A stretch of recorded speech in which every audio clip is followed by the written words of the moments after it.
Thanks for listening to the Von Haessler Doctrine podcast. Remember, you can hear the show every weekday from 9 to noon right here on 95.5 WSB, Atlanta's News and Talk.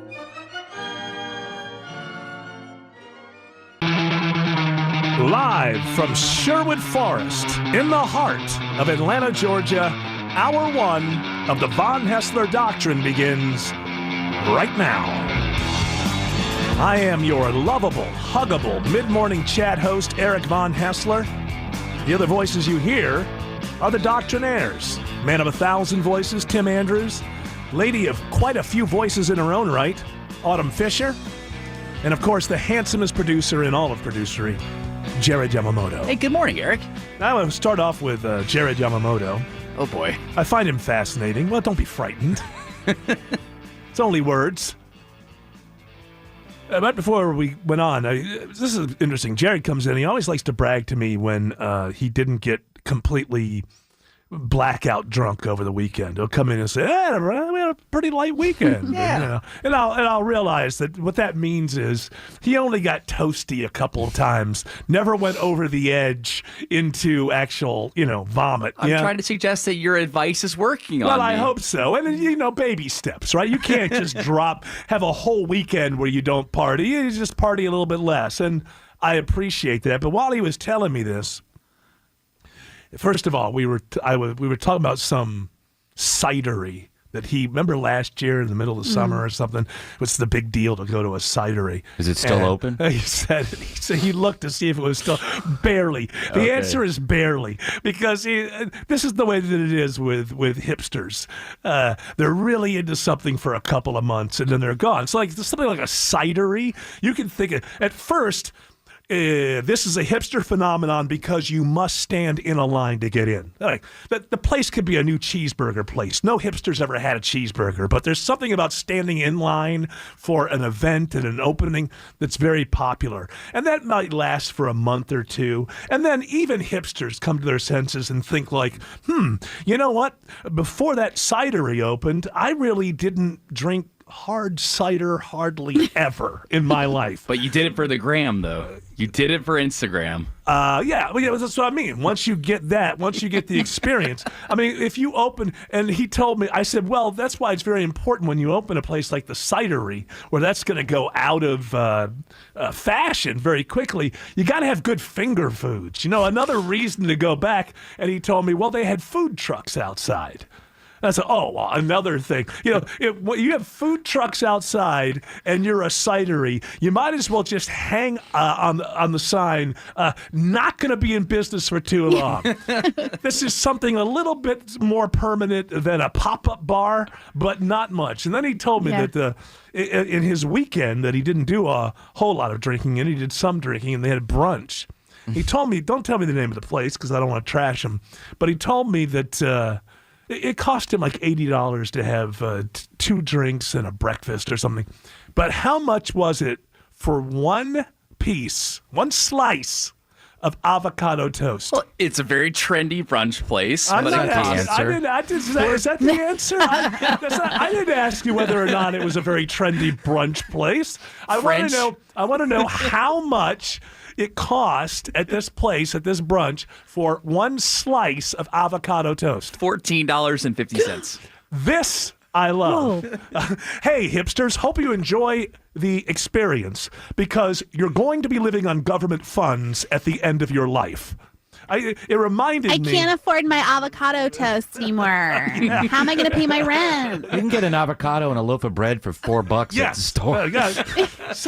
So I imagine we didn't talk about it. It was in the bin, but we didn't talk about it. There was last week there was a story about how 1 in 4 people today would have to borrow $1,000 if there was some sort of $1,000 emergency. And before you told me the $14.95 avocado toast story. $14.50. I'm sorry, I inflated.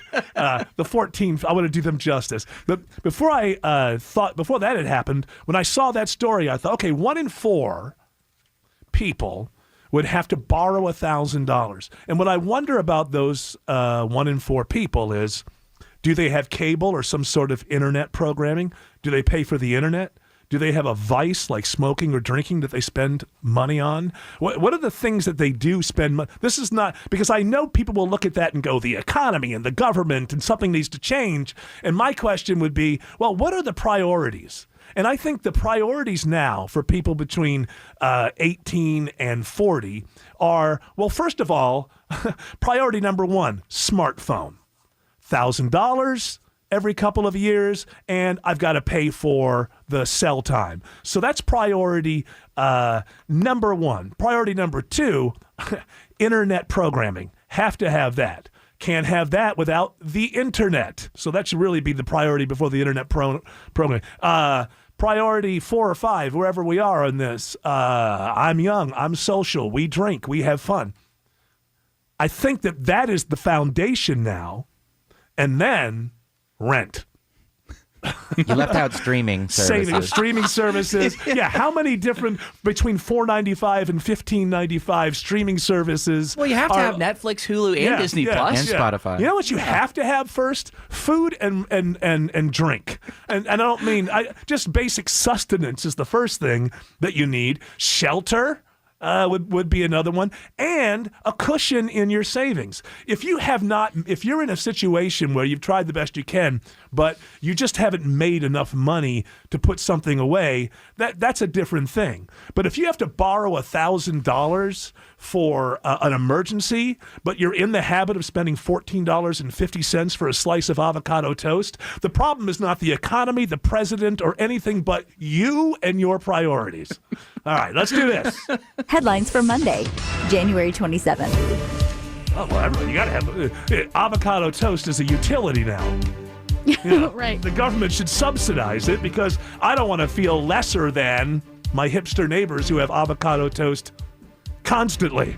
Do you take EBT here at this trendy brunch place? That would be great if they actually used. Well, they don't call them food stamps anymore; they call them EBT cards. But if they accepted those at a brunch, hipster brunch, I saved a little bit of money. You would be proud of me. I only spent $13 on a toad in a hole sandwich. I don't even know what that is. Toad in the hole. It's basically bread with a little egg in it. That's Oh, what really? it was. Oh, And I was that's like, great. oh, okay, it's French. But, More value. But I am sure that the ambient was well It's worth French. it, right? Yeah, it's French. exactly. It's a bistro thing, so young people can get together and talk about how the country's going to be so much better when we go to socialism. That's what you're really paying for, is the ambient and the conversation. All right, give me the headlines. All right, the biggest news of the weekend happened yesterday when Kobe Bryant, his daughter, and 7 others were pronounced dead in a helicopter crash near Los Angeles. This was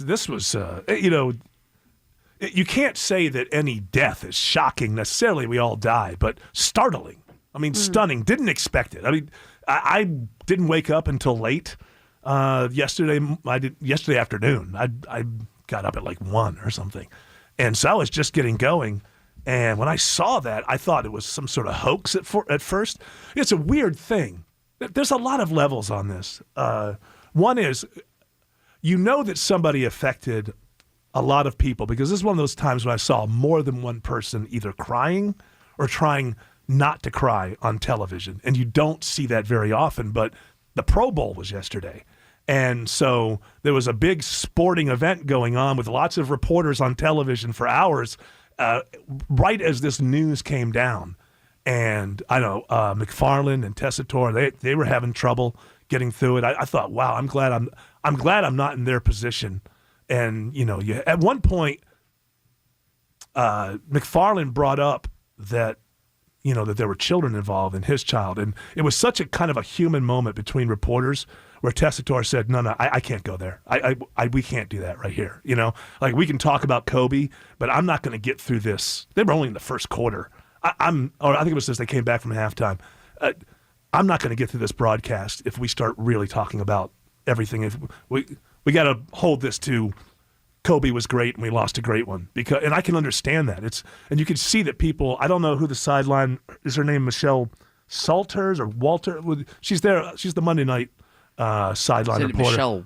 I feel like whoever it is, she was French. She spent Christmas with Kobe, so you could tell that it was very difficult. And I cried quite a bit, and I wonder about that. Like, I never met this guy. When celebrities die, it's kind of a weird thing. But I'll tell you one thing, that there's a couple things here.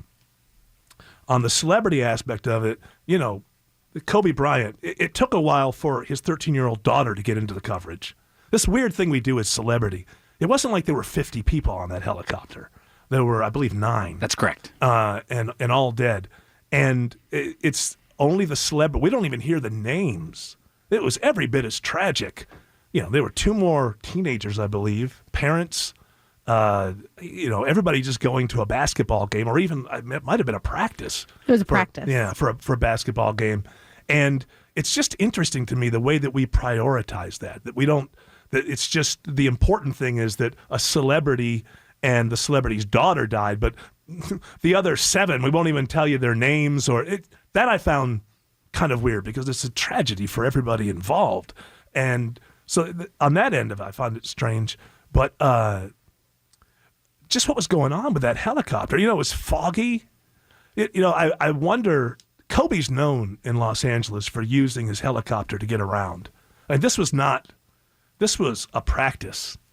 And this was Kobe's way of not having to deal with traffic in LA, which I lived there, and believe me, it seems like a good idea. So he took all kinds of helicopter trips almost any time he had to get around Los Angeles. And, I wonder about that as a strategy because they're not planes. You have a lot of fail-safe when things go wrong with planes. But that doesn't even matter because it wasn't an equipment malfunction. This went right into the side of a mountain at full speed, I guess. It was full of fuel. That's why it blew up the way that it did. And so then I start wondering about a couple of things. And this is just pure speculation. If it's that foggy that you can't see that there's a mountain range, why are you flying? And it makes me wonder, are you getting too comfortable with this form of transportation? Did the pilot say anything? Like maybe we should wait? Or my understanding is that they kind of flew in circles for 15 minutes because of the fog. And then not being able to see the mountain and flying. How is there not equipment? Wasn't there something wrong with the engine? No, I don't think so. There were reports of people hearing the engine sputtering. There were a lot of reports. I do not believe that that's true. My understanding is it flew into the mountain almost at full speed, and it was very foggy. Now, we'll find out. Maybe there was. We'll find out. But if it is just fog and not being able to see, how is there not equipment that sees through fog?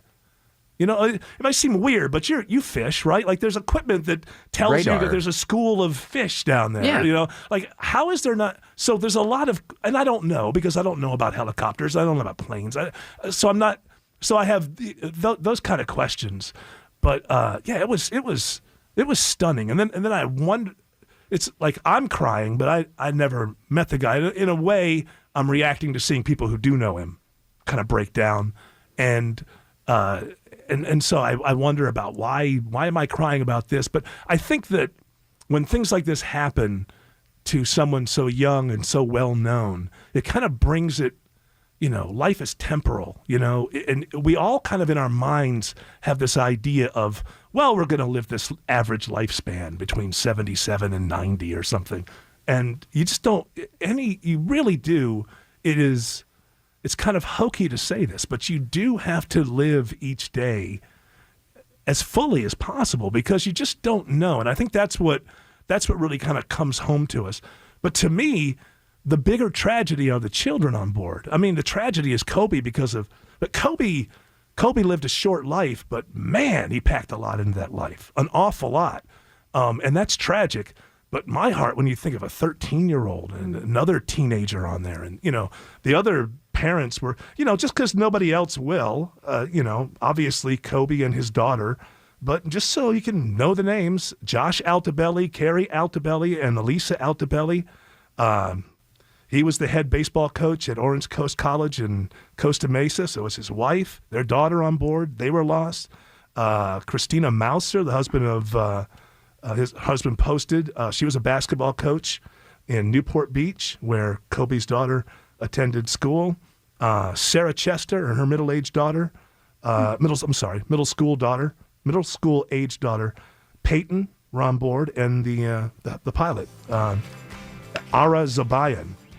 I just throw those names out there because most of the coverage seems to be that 2 important people died, and like I say, The other 7 aren't if there's important. 200 people on a plane, no, you can't.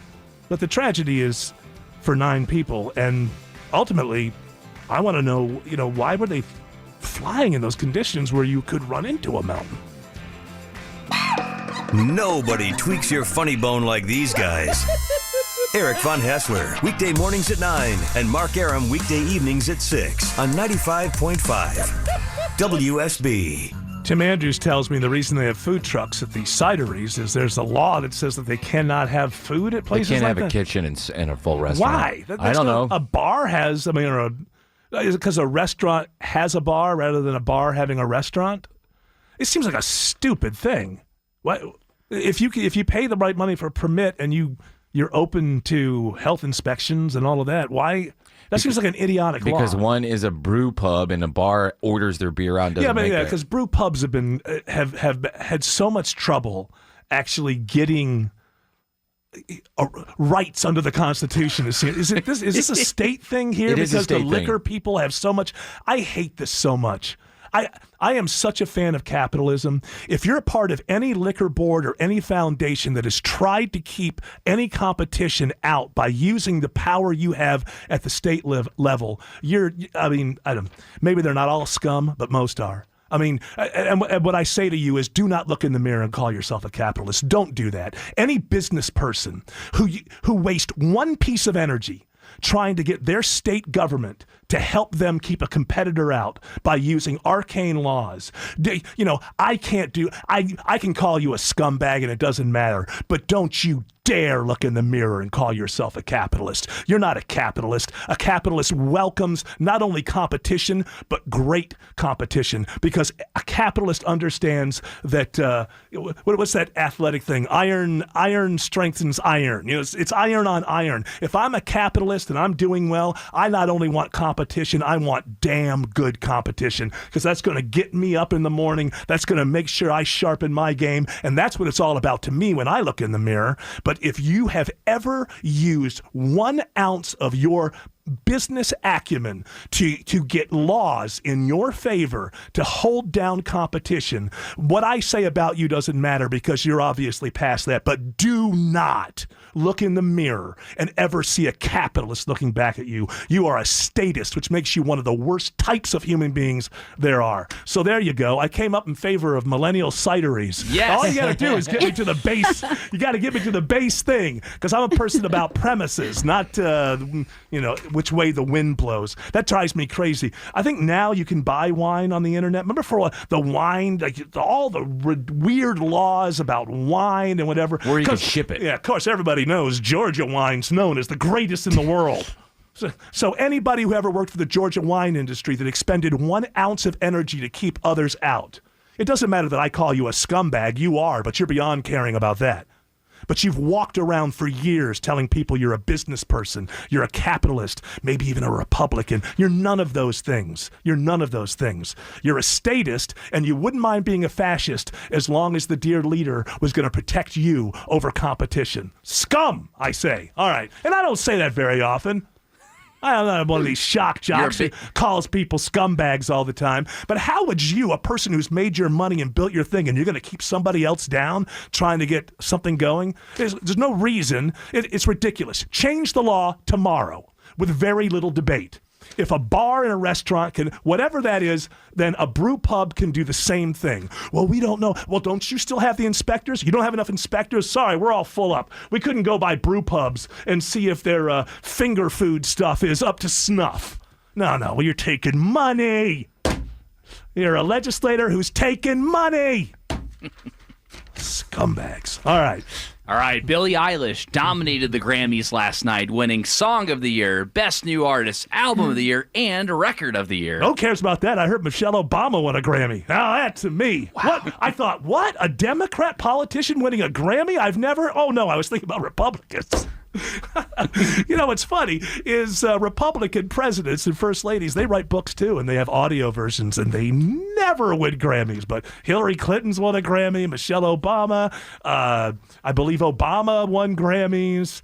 I looked it up. There's one Republican senator who won a Grammy for his name was Everett Dirksen. But he was kind of a liberal Republican, was a big part of the Civil Rights Act. So he was kind of like, oh, well, he's on the right side of history. By the way, before we get to Billie Eilish, these Grammys for audiobooks, what the hell is that about? Isn't it supposed to be about audio, like quality? You could do an audiobook in your basement. Basically, you just read the book into equipment that there's nothing. Am I supposed to believe that Michelle Obama's audiobook is the Sgt. Pepper's of audiobook? Boy, I'll tell you, boy, they really broke some ground on that one. Yeah, she does all the different characters, and she has really good. She's a voice artist. It just broke down. Oh no, it's a way for us in the Academy to meet Michelle Obama. Okay, and we don't want to meet W. We don't want to meet W. He put out books with audiobooks. We don't want to meet him. 2 + 2 is 10. and of course, you just use good old-fashioned recording equipment. I used folksy stuff. I had a little mini cassette recorder, and I said, it's hard to put food on your family. It's so transparent. It's just so transparent. I, as a matter of fact, I looked up with the presidents and the senators, and then I looked up Republican first ladies who have won a Grammy, and Google came back with like, huh? What do you what? They just kept giving me Obama. Michelle Obama. It's just amazing. They all do these stupid Hey, that's books. a great book, and she's a good friend of mine, and if you don't stop that, I know. I'm going to send some of my buddies You guys over are there. buddies. I know you guys are buddies, but it's just so transparent. I was supposed to believe that this audiobook, man, I don't care if you don't like the politics. It's just if you're into audio, wow, get that audiobook. It'll blow you away. It's transcendent. Oh my goodness, it's like 20 years into the future. It's just so obvious. It's like Obamas have their deal with Netflix. Nobody watches those shows. But if you work at Netflix, this is a way that we can twice a year get the Obamas together in a meeting because we got to talk about our pitches and what we're going to do. Nobody wants W over at Netflix. Hey, I got an idea. It's called chopping hay. Bunch of kids get together and chop hay, They chop hay. and then a monster comes out. It's like is it a mystery or is it what exactly? It's a mystery, comedy, horror, love story. Get it all in there. Yeah. And yet Netflix, they don't have any With interest kids. in meeting you. Look, you'd think is it YA? I wonder, is it that's a young adult book like Harry Potter? Oh, no, it's just scary. Okay. Well, let me know when it comes It's out. a stranger type of thing. So we're going to go to Campaign Trail Mix, and that's where we'll cover the latest in the impeachment, because as I said on Friday, since this is all about campaigning for the presidency and the House and Senate in November, we'll cover all the impeachment stuff inside of campaign coverage. But before then, you brought up that Billie Eilish won everything at the Grammys, and I kind of went off on a different tangent there. So, I guess you want to finish that story. Yeah. So, is she 18 now? She is. So when they recorded this thing, yeah. Hi, Billy. Hey. Yeah, you had a big Grammy night there. Swept. They say you swept the categories. Duh. Sorry about that. Duh. Well, you seem very excited. Are you excited about it? Yeah, It's been the best moment of my life. it's good to know, I Billy. think it's really, I feel exhilarated. I can tell that sort of emanates from him. Do you have? So she won best song, best album, Best and record. everything. best record. I would never know what's the difference between an album and record or song. That's what I don't understand. Record. I thought None for of your sure. business, old man. I'm curious. Can I be Duh. curious? Billie Eilish, can I be curious? It's like, what's the Yeah, difference between go ahead and wonder for the rest of your life. The thing that I was confused about was when I saw that Lizzo, I think, got best pop song of the year, She's and then awesome. then Billie Eilish got best song of the year. I I'm thought better. for What? sure. Excuse me, Billy. What? She's awesome, but I'm better. Duh. Duh. I thought for sure that one of them that Lizzo would get record and that she would get album. Yeah, You no, were but wrong. it didn't work out that way. Well, Clearly. but you just beat Lizzo at almost everything, right? Yeah, she's awesome, but I'm better. Duh. Duh. No. So Do you want to hear my new song? yeah, I'd love to hear your new song. How's it go? Yeah, I'm working it out. It sounds like this. Shut up. It goes like this.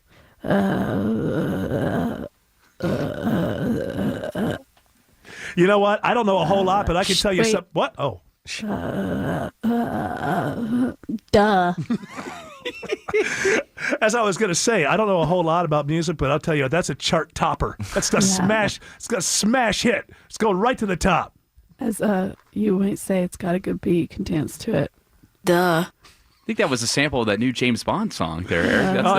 Okay, so I actually have real questions here. I mean, not questions, but things I think of. First of all, she was 17, probably 16 when she and her brother made this thing in their own little recording studio in their house, and she swept the Grammys. I have no problem with that story. I don't listen to any music after like the year 2000, so I am not an expert on what's good and what's not good, but I like the story. I think it's great. Here's the question.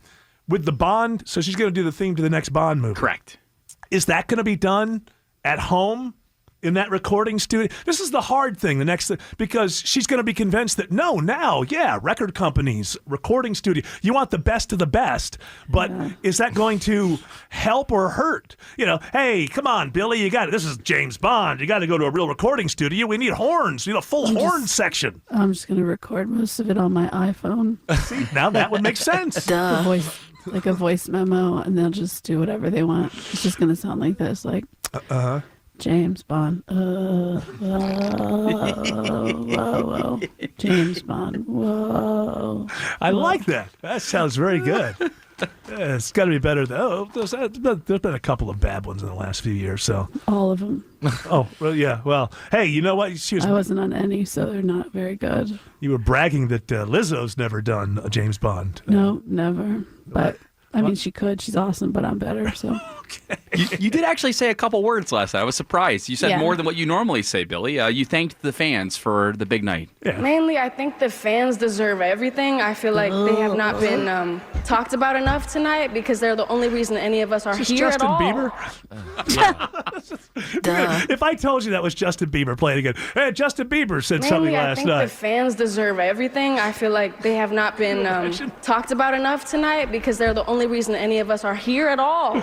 I agree with it. I agree with it. I like Billie Eilish. I don't really listen to any music, but I like her thing. I think she's cool. I was on a lot of Ambien last night. So that's why I sounded like that. Now this is just my normal register. Yeah, you were all jacked up. That was a big night. Yeah, she was making a point in I guess she was in the front row of the audience, and she was enjoying a lollipop for a good portion of the Grammys, and they kept showing the shot of her. Weed lollipop. Yeah, that was definitely a weed lollipop. There's no way that she was.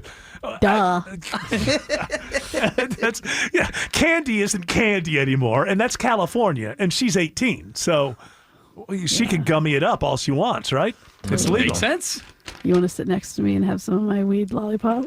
Well, that'd be weird if we were. I might pick another lollipop. That was for the dads watching, I think. Yeah, well, that's not Tim Andrews. We don't have to get into your internet habits. All right. Well, you know what? I got nothing against it. I know that the Grammys. Who gives a damn? I didn't watch. You know what else I didn't watch? We're going to get into it right now. Talk about fairness and equality. Bye. Eric bye, Billie Eilish. See ya. You had a great I'm really night. busy. I have a lot to do today. I know you do. Duh.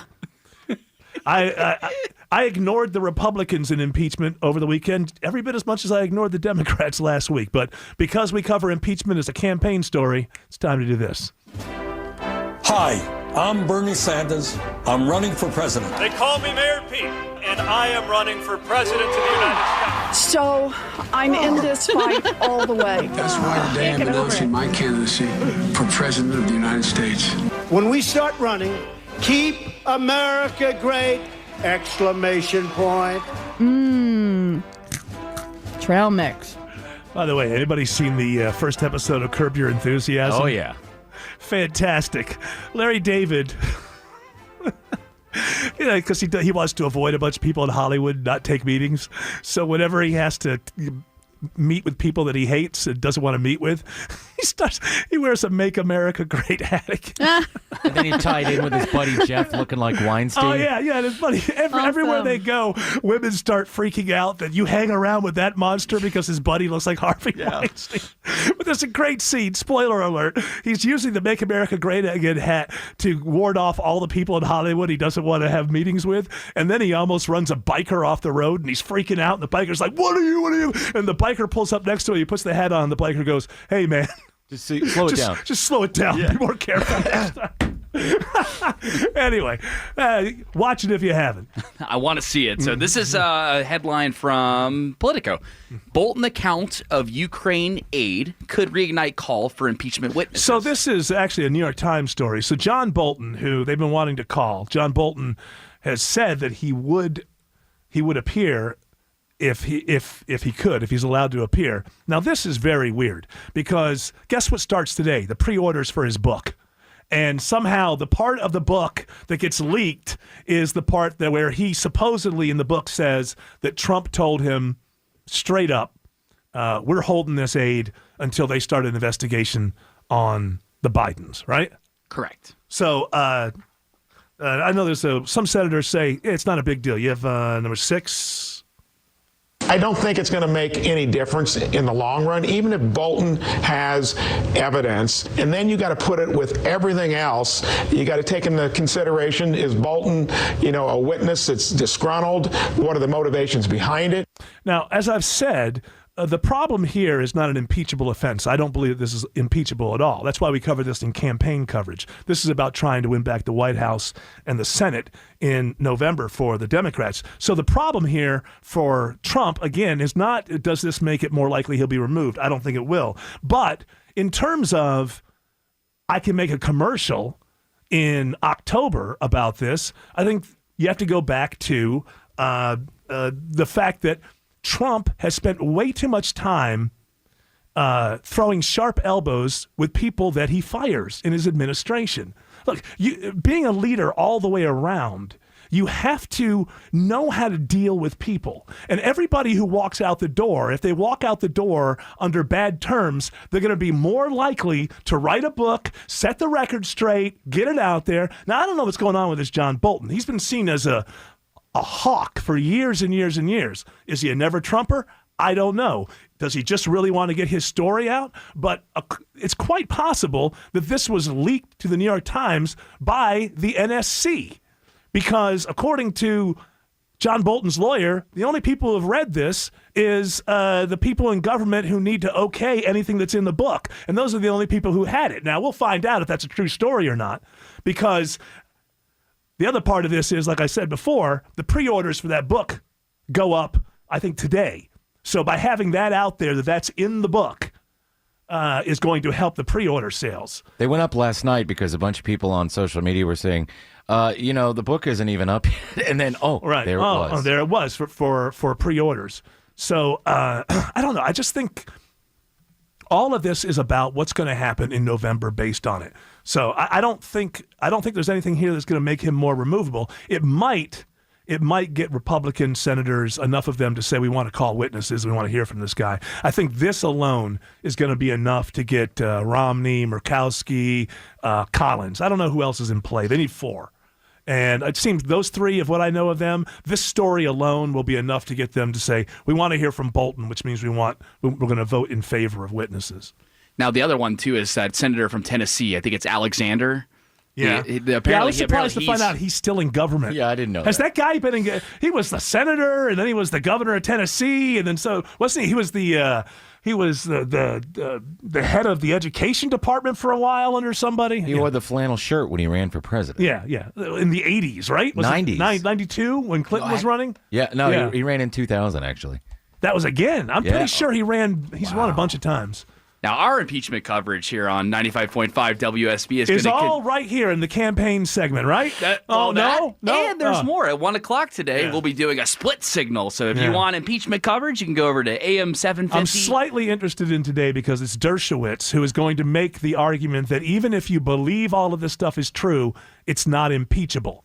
Which, unfortunately, apparently back in 98, he said something completely different. You have cut 10 there. This is on, I believe, Larry King Live. Remember that show? It certainly doesn't have to be a crime.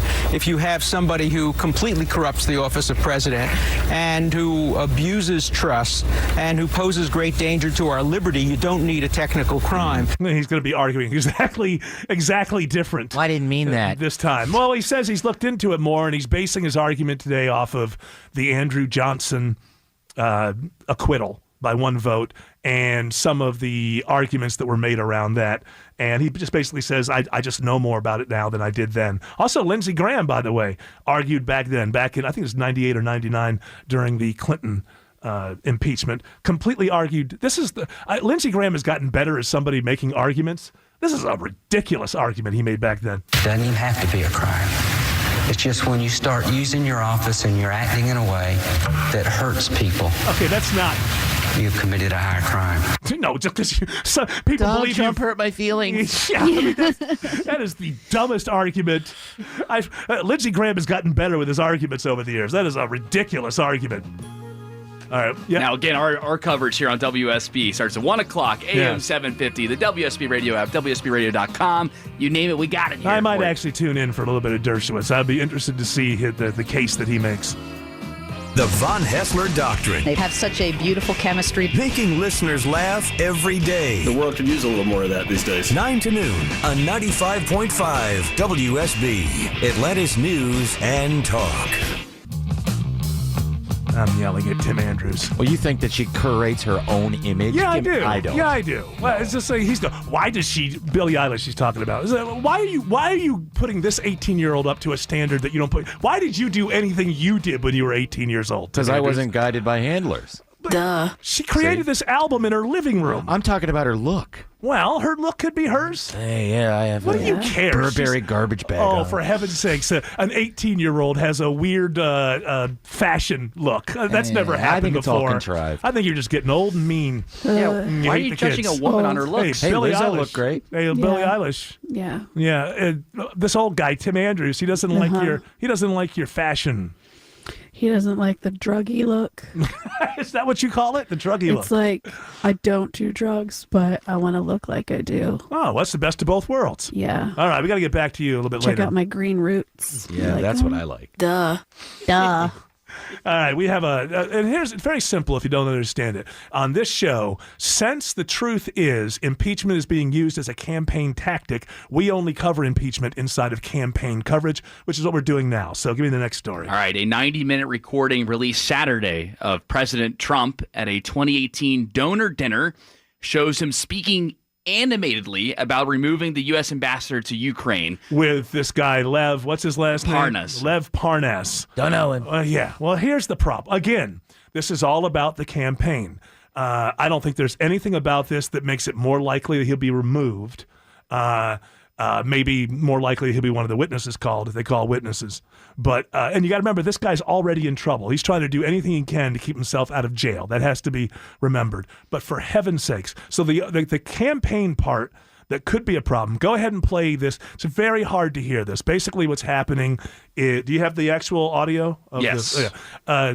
Basically, what's happening, they're at a fundraiser, and Lev Parnas, this is the weirdo that's hanging out with Rudy Giuliani, is basically saying the ambassador is blocking me and everything I want to do about an investigation, and you'll hear Trump say, get rid of her. Get rid of her. Basically, walk around telling everybody, wait, he's going to get impeached, just wait. I mean, it's incredible. Get rid of her, Ray. Get her out tomorrow. I don't care. Get her out tomorrow. Take her out. Okay? Do it.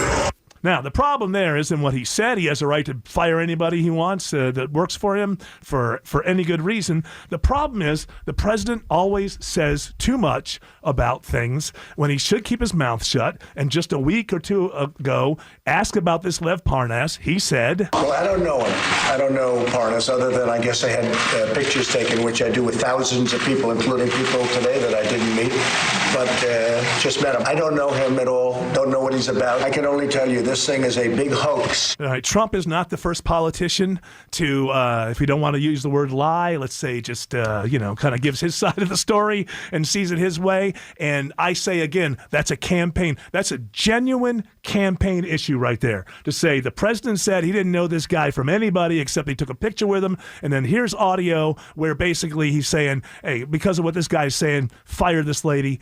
Get her out of there. That again, that's a campaign issue. Is it an impeachment issue? I don't see it as that. Is it more likely to get him removed from office in the Senate trial? I don't see it as that. But I do see it as a genuine campaign issue. Also, the whole thing with Rudy Giuliani, the whole nonsense of all of this. You know, when you get in that Oval Office, I think that paranoia creeps in.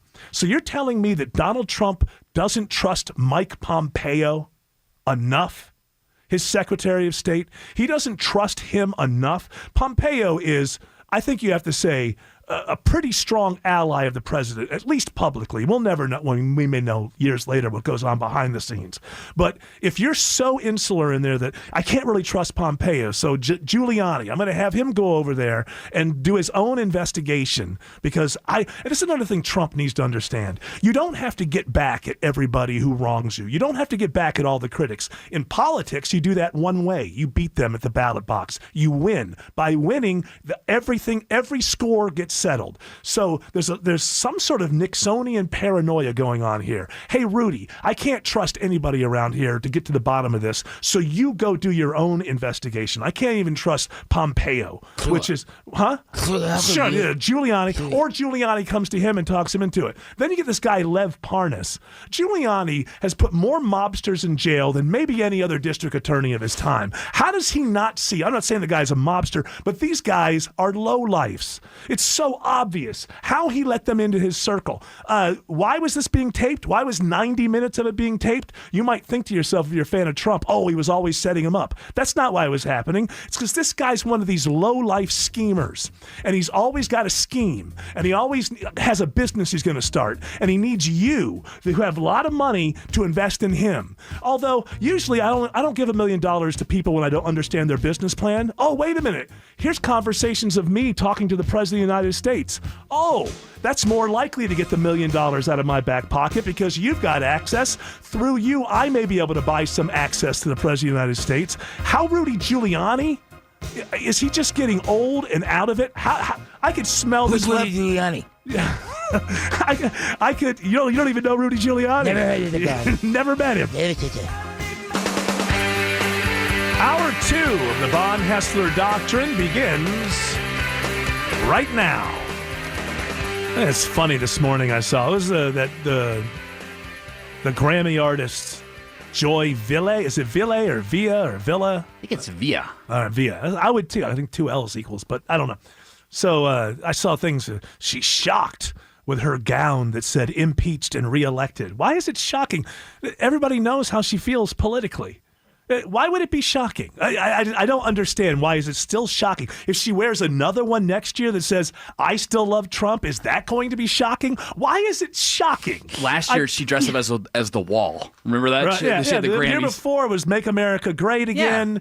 Yeah. And it may be because of the fact that she's one of the only people in that crowd who is a supporter of Trump, it may be off-putting to many people who are there. But at this point, it should not be shocking.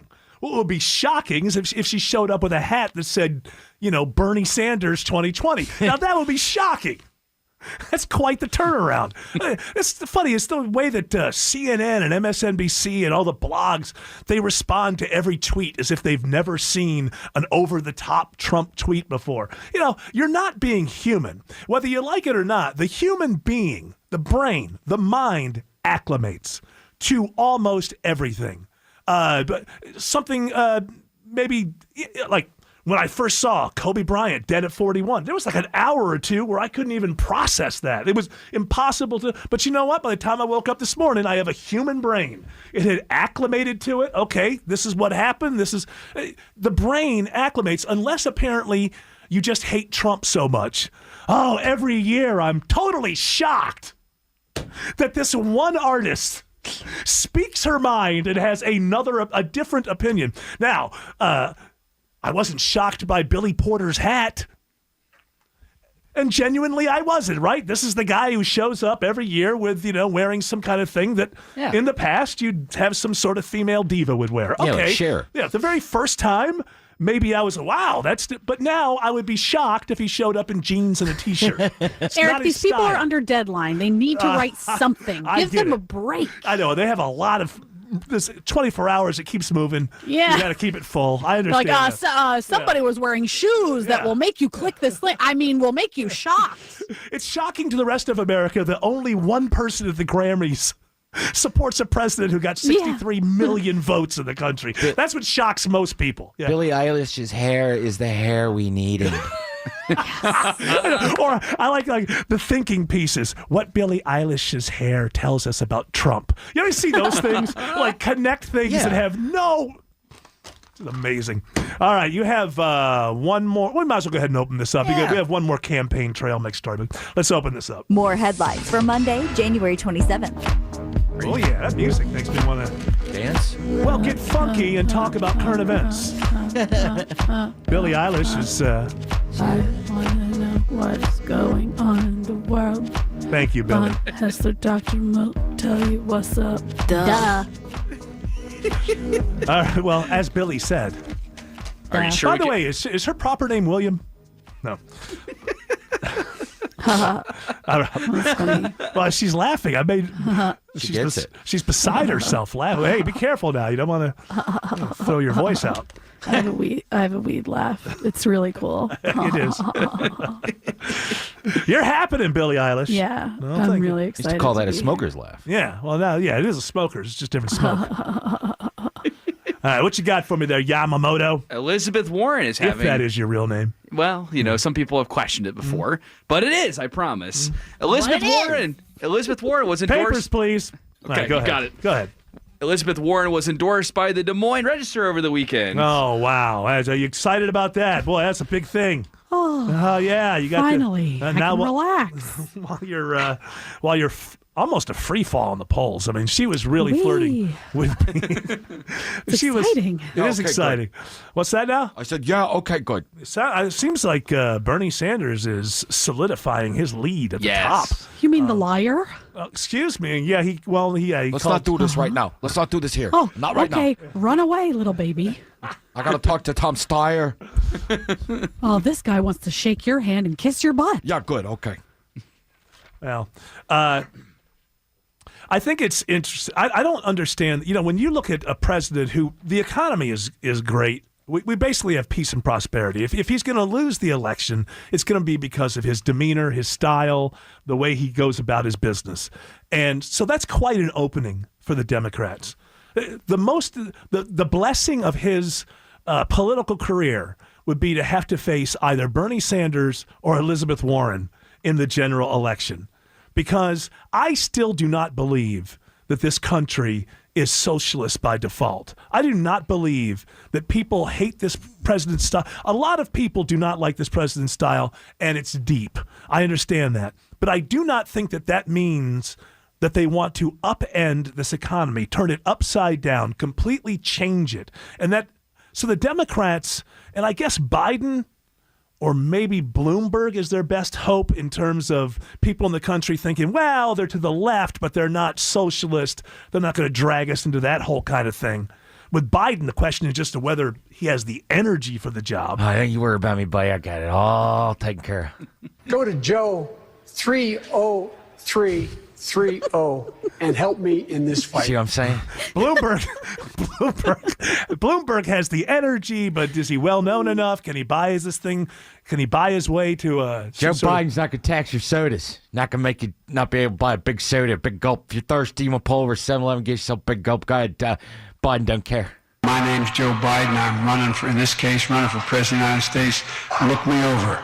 If you like what you see, help out. If not, vote for the other person. Get yourself a big gulp. Something like, because Mike Bloomberg famously tried to outlaw... Guy don't like salt. Big gulps. And he's kind of a nanny state guy. Yeah. But as far as the economy goes, I think people in America believe that Biden or Bloomberg will go slightly left, but not crazy left, like Warren or especially Sanders. The Des Moines Register and the New York Times, who copped out and endorsed both Klobuchar and Warren. This is something I have a complete understanding of when young people become enamored with the ideals of socialism. I get it. They haven't lived very long, but I cannot wrap my head around adults, grown-ass adults who are working at papers. Des Moines Register editorial room, I'd be surprised if there's anybody under 50. Most pushing 70 or over. How people of that age can think that socialism is a system of economics that will repair, not just make for a great economy. Your pitch has to be the economy be good, but will repair all the injustices done by capitalism over the years, when I don't know how you could be 70, not look at the evidence of the world that you may not like this system, but that system tanks everything all the time, everything it touches. Even these European countries that the AOCs and the Elizabeth Warrens and Bernie Sanders point to are all recalibrating. They did this socialist stuff for a while, and they're having to put Band-Aids on all over the place because it can work for a little while if you don't have much of a population, but you're going to run into it eventually. Look, here's the thing about socialism. I've heard this attributed to Margaret Thatcher and a bunch of other people, but it is true. The problem with socialism is sooner or later you run out of other people's money, and you de-incentivize entrepreneurs. You whack them very early on. As soon as you start making $2 over $1, boom, the government's there to take it away. You know what? I'll just make $1. I'll stop now before I get involved in all the red tape and everything that comes along. So it's just amazing to me. You really think that's going to sell in this country? Let's say that most people that pay attention to the impeachment trial walk away thinking, he probably did it. So that would open it up for the Dems. They become convinced by the Democrats. It's just for purposes of argument. They become convinced by the Democrats that the call was wrong and the president was wrong to do that. That's an opening. That's a big opening politically for the Democrats. And then in the general election, they're basically going to say, hey, because he made that phone call, we're going to turn this economy upside down. If by a show of hands in the country, how many people who are not invested politically would raise their hands on all the ways they'd like to change this economy with the lowest unemployment rate in 50 years, the high? I know. Hey, you can say, oh, those are Trump's talking points. They're true. It's the lowest unemployment rate in 50 years. It's the highest African American employment rate in longer than that, I believe. The highest female participation in the workforce since at least the 90s. Who is it that wants to raise their hand and say, whatever's causing that to happen, let's throw it out. Let's throw it out because this guy's a jerk. And I don't like the way that the play here is, quite frankly, Biden if he had the energy, or Bloomberg if he could make it happen, because at least what you're saying is, we know you don't like his style. This is all about style. We know you don't like his style, but hey, the economy's good. We're not going to mess with that. We're not going to go in there and turn that upside down. You watch these, what I see from these Democrat debates, yeah, they're up there talking as if we're living through the Great Depression. I mean, they can't even nod their hat to, it's the lowest unemployment. Yeah, let me ask Democrats, is the lowest unemployment rate in 50 years something worth bragging about if it happens on your watch? I want to hear a Democrat running for office tell me why you shouldn't brag about that. Why? Because there's 17 people over here who are not participating? But worker wages, Eric. Worker wages are at the lower end are rising in percentage higher than CEO salaries at the top end. We could do it better. The government could give you a better salary than any business. Yeah, and who believes that? Give more of your money to the government and let them run things, and it's going to work out just fine. Who cares that you can't stand going to the DMV? We promise it'll be nothing like that. Yeah, we promise we'll fire all those losers, and it'll be a very simple and easy process. Yeah, good. We won't protect jobs. It's just astonishing to me how a party could be so tone deaf. Maybe that's why we cover the impeachment as a campaign thing, because maybe it's the only thing they have that will work. They can't run on the economy. They have to run on, this guy's a jerk, and he puts his own interests before the country. Yeah. With all that being said, Eric, 8 days till Iowa. We're getting close. Oh, I'm so excited. All right, give me another story there, my friend. All right, Chuck Schumer is calling for faster funding to the CDC as the 5th U.S. coronavirus case has been confirmed. So this is the virus that's sweeping China. Yes. The way K-pop swept South Korea. Yes. It's a number one with a bullet. And so you have Schumer. Does this Schumer? Did you have him calling for this or no? I don't think so. Oh, okay. It sounded something like that. We need to do something that we can't. Schumer, even before we knew him so well from being one of the nemesis of the president. He is always the most. There's an old joke in D.C., which is applied to different people, but it stuck to Schumer for a while. That the most dangerous place in Washington D.C. is between Chuck Schumer and a camera. He's just been known before he was known for when he became minority leader.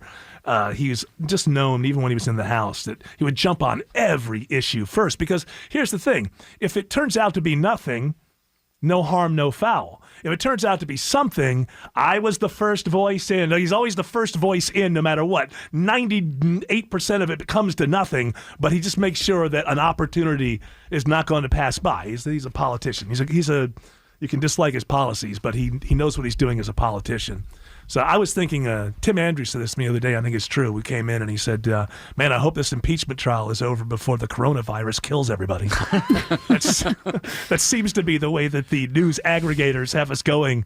Now, the thing you have to remember is, now it's weird. I saw a thing this morning where there's a nurse out of China who did a Skype video or something, and she kept her face covered completely in all the hazmat stuff so you can't tell who she is. And she's saying, China's not telling the truth here, and said something like that maybe 90,000 people have this virus, and I don't know if it's true or not, but reports this morning are saying that it can be transmitted before you see signs, and I think that's true about most viruses. I think most flus. Right. Obviously, if people were just showing signs of the flu, you're less likely to get near those people. Right. I mean, viruses aren't stupid. They know what to do. And so I don't think that that's necessarily different than most other viruses.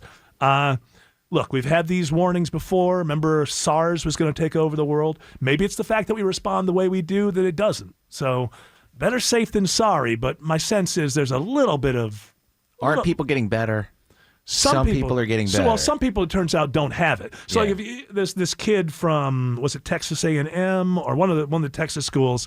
I think what happens is you fly back from that region and you have flu-like symptoms, and it's like, uh-oh, and they put you in quarantine. And with that kid, that whole campus was, really scared for a moment. But then they found out, no, it's just average thing. And it just makes sense. If somebody flies in from that region and they've got a temperature, quarantine them. How many, millions of people are quarantined in China? I believe it's 56 million that are being quarantined. This is where a dictatorship works better than a republic. Remember that one lady we tried to keep out of something for Ebola? Oh, yeah. And she's like, Let's make a hybrid of the two. Can we do that? At certain points, the dictatorship could just go, nope, nobody's going anywhere. No one can leave their house. I was watching Sky News for a little while last night. It seems like the U.S. isn't as upset as the British are because they have a bunch of British citizens that are caught in the middle of this. Yeah. And they can't get them out. And the Chinese government is not cooperating with the British to get these people out of there. Yeah. Whereas I'm sure in our case, they're Americans. Well, we're getting our people out of there. We have people there that are for the government, and we're flying them out. I think we've probably told them to stay, basically don't go socialize. This is not the Lunar New Year. Like celebrations are going on. Mm-hmm. China just canceled them. It's like canceling New Year's. There'll be no New Year's this year. No celebrations. They shut down every movie theater, 20,000 movie theaters or something like that to keep people from congregating that way. You could never do that. I guess once you got to an emergency situation, you could do things like that here, but much more difficult to do it. So given this nurse may be inflating things, but given the way the Chinese government is responding, it does seem to be bigger than the numbers that they're letting out. Whether they're as big as this nurse is claiming, I don't know. But, better safe than sorry in these situations. Hey, if you've got a flight to these areas of China, I've got an idea. Don't go. Don't go. Give them a call. Maybe they'll put you on a plane next year, and they won't charge you. Use Skype. Yeah. You know what? You can business meetings. You can use Skype. It works in China. It works in America. Now, my question is: have you guys ever seen anything like this here? Because those videos that they were showing last night of just the streets being basically abandoned, the subways, nobody there. I mean, that was that moved me. I'm trying seeing to think. I think that the closest, it's not really like it, but what you're talking about is sort of a massive silence. Yeah. The only thing I can think of is when there was no air travel for a few days after 9/11. That was kind of like you didn't notice how much you ignored hearing planes in the sky until they weren't there for a couple of days. But yeah, I mean, wouldn't you do the same thing? Wouldn't you do the same thing where if you were there, I would just stay in my house. If everybody in my family didn't have it, it'd be like, we're just staying in our house, and hopefully you have enough to eat until you I've just find never out. seen a whole city be on lockdown like that before. I'll tell you, I saw one other time. When the Green Bay Packers were in the Super Bowl, this is true. They did a shot of Green Bay, like downtown, while the Packers are playing. There was not a human being anywhere in that city. So that's the closest thing. Of course, that being a celebratory thing, and the opposite. But no, we don't see it here very often because, quite frankly, we do not have. I mean, we have our poverty-stricken areas. And we have rural areas where things are pretty bad. But we get a hold of these things pretty quickly when they start. There's 1 billion people in China. I was thinking about this the other day. 7 billion people on the planet, right? 2 billion of those are in 2 countries, India and China. That's a lot of people. So things can grow and get out of hand before they reach the level of, hey, we need to do something about this. I think we have a better network and structure. I know that people who hate everything about the country go, no, we got our hungry.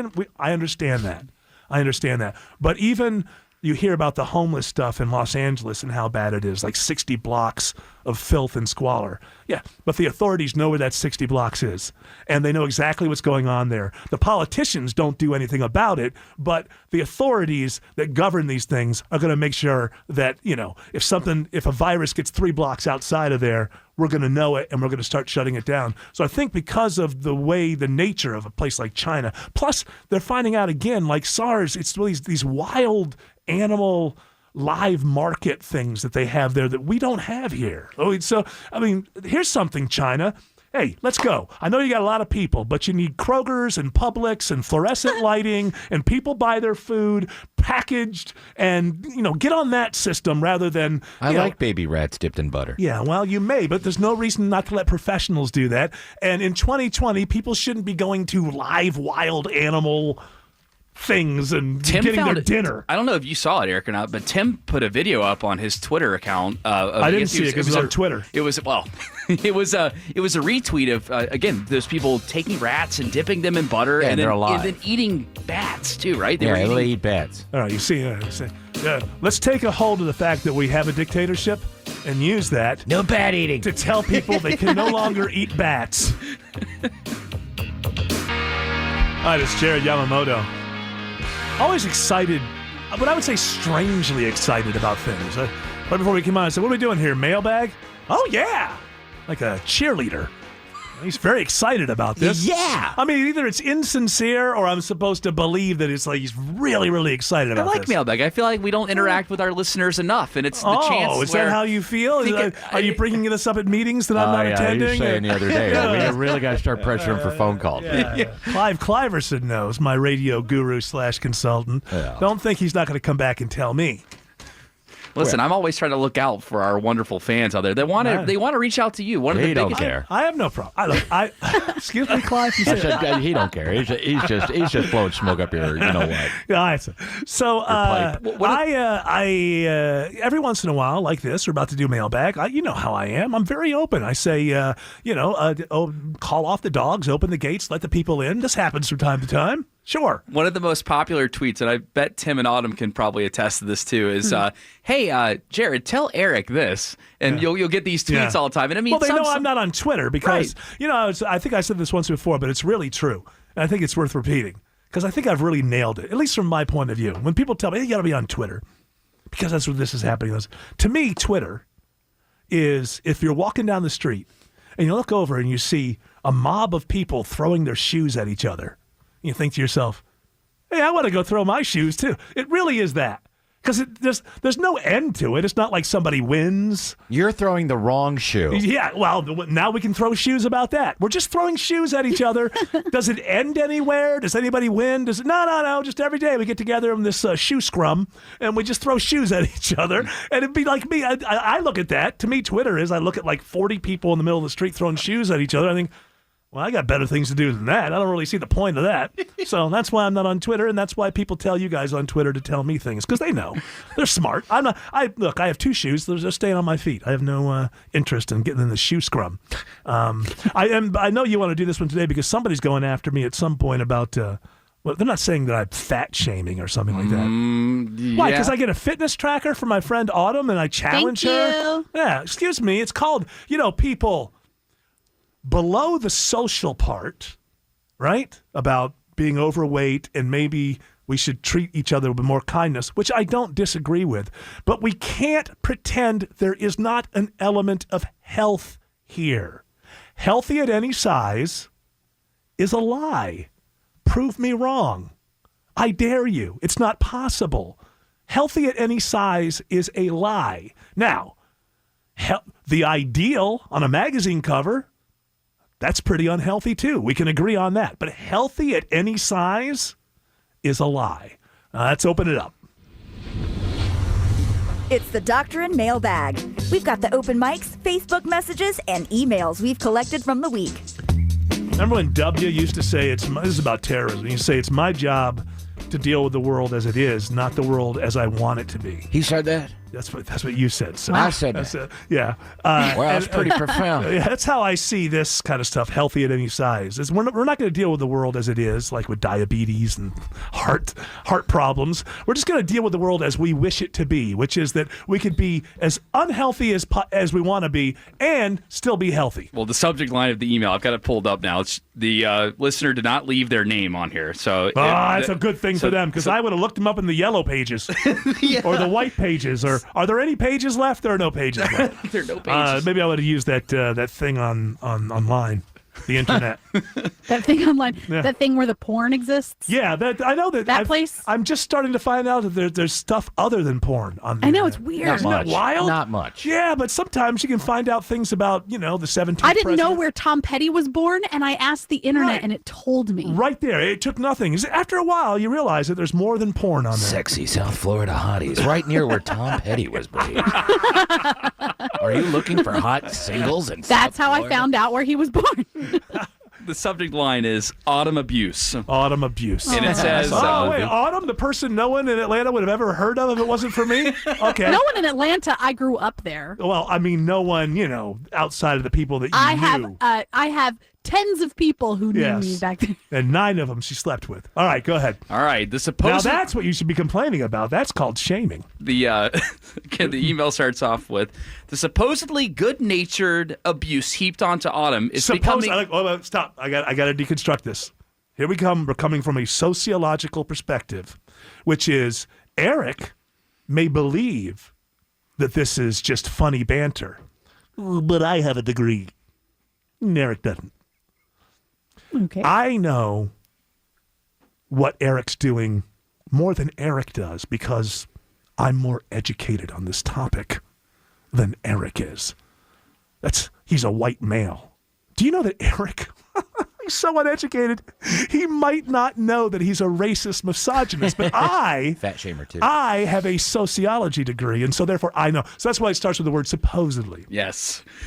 This is becoming very creepy and unfunny. And a few things come to mind. Creepy, because Eric has known Autumn since she was 19 years of age, and Autumn has no stories about how Eric has been creepy around her, even though we have spent much time together alone with no one else around. That's why she has no eyewitnesses, so she wants to keep this job.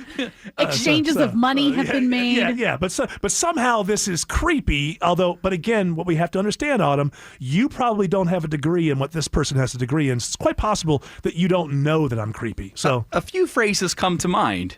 Abusive, misogynistic, toxic work environment. Okay, these are phrases that this person, it comes to their mind quite often.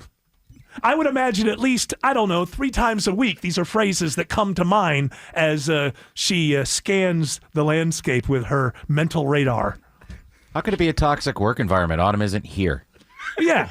Yeah, Well, it's a long distance. I'm just saying. Toxic Let's be work technical. environment. Also, by the way, this is the next thing, like with sustainability and a few other things that if you use the term toxic, I mentally write you off immediately. You're not saying something that you thought up. You're repeating something you learned.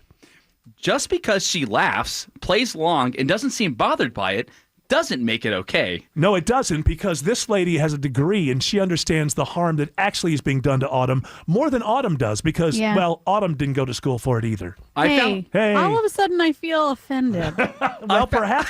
Hold on. I'm gonna need $2,000. Yeah, if you I'm gonna need $2,000 to lose 10 pounds. Maybe if you lose some weight, you'd be able to comprehend things. Whoa, hey, Tim Andrews. Hey, that's HRable, and I'll be your witness. Oh, it gets better. The listener says, I found it very uncomfortable and increasingly infuriating to listen to. Yet she didn't change the station. We have 372 competitors not doing what I'm doing. If I, in quotes, joked with someone like that at my workplace, I'd be hauled into the HR office in no time. Do you know what? My workplace is called media and entertainment. Do you know what? If Jerry Seinfeld joked, air quotes, with some of the things that he joked about on his set, if you're going to call that a workplace, I guess that probably wouldn't work in your boring insurance company or wherever it is you're bothering your coworkers all the time. She ends the email saying, Boy, I'd love to be her coworker. Woo! Hey, I heard a good joke. Well, no, Sally's around. I'll tell you later. I'll keep listening, but I hope to not hear anything like that ever again. Well, you're all smarter and better than that. Well, that's we're not. nice. Listen. Let me tell her that because we have known each other for so long, there is nothing about what we're doing that is offensive to me. If it is offensive to you, then she needs to own that and say it's offensive to her, not do it on my behalf. Well, thank you very much. And also, I invite her to listen to other shows. I'm the only person. You know, I told this Also, I've lost 6 pounds, so. Yeah, how about that? You're like Santa Claus in that movie. Yeah. Go to the other place. You know what? It's interesting you say that. I have had that conversation with my bosses, that in order for this show to reach the level that it can reach and should reach, I need to be, from Miracle on 34th Street, I need to be the Santa Claus that says, you know what? You can get this cheaper at another store. My audience knows that I don't mess with them. So unlike this lady, who may be new with her sociology degree or whatever, she may not realize that this show is transparent. And if Autumn is upset by something, guess what? She tells me. She doesn't go to HR. We've had our moments. Since doing this show, she's gotten in touch with me after shows, said I don't really appreciate this or whatever. And as two friends, we work it out. Not as a boss and an employee, but two people have known each other for 19 years, something like that. Yeah. That's how we work it out. We don't need Bernie Sanders or Elizabeth Warren or any government process. All we need is to be two human beings dealing with each other, understanding what we're trying to do every day, which is to entertain people, not make them feel comfortable, which is apparently her problem. See, this bitch going great. Look at all the traction we're getting out of it. Yeah, this is controversy, arguing with the audience, fat ladies. It's great. It's all made up. And by the way, she's lost 6 pounds, but I guess that's not a good thing. Losing 6 pounds is not a good thing anymore. It's shameful. I was shamed into losing 6 pounds. Yeah. All right, we'll go from shaming. God, you've already lost 6 pounds? Yeah, look out. I'm out my when do I get the 1,000? When I lose 10? Or does it have to be the 19th of February? No, you get 1,000 at the month because you got to keep it off. Okay. Because I know how it'll be. I'll give you 1,000. You'll spend 100 of it on ice cream. And then it's Cheez-It time. Yeah. Cheez-It time. Cheez-It ice cream. Wow, you're what a classy lady. Cheez-It and a soda. Coke together. That's all right. I had a grape soda the other day. I mean, that's I know. And then you got sick for like an hour. I know. I still thought I was a white trash kid in Memphis, Tennessee. Turns out I'm not. All right, so we'll go from some hate to some love here. Here's somebody on the station that doesn't get enough love. This is Shane from Beaufort, Georgia, and everybody always calls in and talk about we love Von Haessler, we love Rush Limbaugh. Hell, I love the weatherman. Tell us the weather. Mellish. What's the day going to be on the Mellish meter? 4 in the Mellish meter today. This is cloudy and sunny, but not too much rain. I don't expect anything. I say, hey, this guy loves you. Yeah, that's nice. I just do my thing. I do my weather, and it's a 4 in the Millimeter. Yes, we have the greatest. Not expecting very much rain. I'm done. Could possibly rain a little bit. We have the best. Will we get any snow? Check out my blog. By the way, weather person, I put it that way because I don't want to offend Autumn. Thank you. You're welcome. Okay. I've got another email here. This is from Ryan. He says, "Hi, Eric." Hi, Ryan. I can't recall the name of the book that you are reading that you referenced during the show last week. Well, is it... if it's not too much trouble, please let me know what the book's title is again. Is this Kurt Gödel thing? It must be. That's this is what the one you brought up last week. My oldest son got me a book. It's the writer, I can't remember his name, Holt or Colt or something like that. And he's a science writer. And so it's actually a collection of essays, but it's called something along the lines of When Kurt Gödel Walked with Einstein. It's about, I thought it was the whole book, but it's actually, that's one of the essays. It's the lead essay. This guy's been writing essays for a long time. Great writer. But through it, I was turned on to the fact that this Gödel, it's Godel, but with a umlaut over the O. Gödel. I can't. I just say girdle, like the thing you put on, to pretend you haven't lost weight, which you better not be doing with this 6 pounds nonsense. What? No, that doesn't change the weight. Well, I know. You might just be look-see. Just by do the you eye. need me to do like a water displacement test? I would appreciate it. And also, we'll find out whether or not you're a witch. That music tells me that I don't have time to finish my explanation. Duh. But the incompleteness theory or theorem, what's the difference? I don't know. Just blew my mind. Clive Cliverson, my radio guru consultant, says my audience can't handle it. So, but not only can they handle it, but they don't understand it, and it just goes over their head. It blew my mind. Irreverent, entertaining, gut-busting, very funny, and doesn't toe any party line. I think it's a great show. The Von Haessler Doctrine on 95.5 WSB, Atlanta's News and Talk. So the book is called When Einstein Walked with Gödel, Excursions to the Edge of Thought. That's the name of the book. Ryan will be very happy with that. And the thing that I'm talking about that I can't get into because my radio people tell me that it goes over the head and whatever. But he had this incompleteness theory that basically he proved within logic that there are elements of reality, there will always be parts of reality that cannot be proved by logic. But he didn't do it outside of logic, which would mean a philosopher. He proved within logic that logic cannot prove everything that's real. What that means is there is a greater reality that we can't prove, which opens doors to all kinds of things. And I'm sure would make Ayn Rand roll over in her grave. All right, I'll get off of it, Clive Cliverson. Not only did I talk about Einstein and Gödel, but I brought up Ayn Rand. Yeah. But we have to help out. That went over more heads than an Obama drone. we have to from time to time help out our competitors and push a little bit of audience their way. Fair. It's fair. It's fair. Fairness. We have more open mics. Hello, Mr. Haessler. This is Paul from the U.S. I'm in a formal... Hold on. Wait, from the United States? Yeah. Wow, this is a rarity. We have we have an open micer from right here in the United States of America. Hello, Mr. We're Haessler. really getting a lot This of... is Paul from the U.S. I'm in a formal debate right now. I'd like to get your opinion on entitlement programs from the government. I'm against it. I really appreciate you, and I love your opinions and your show. Thank you very much. Wait a minute. What?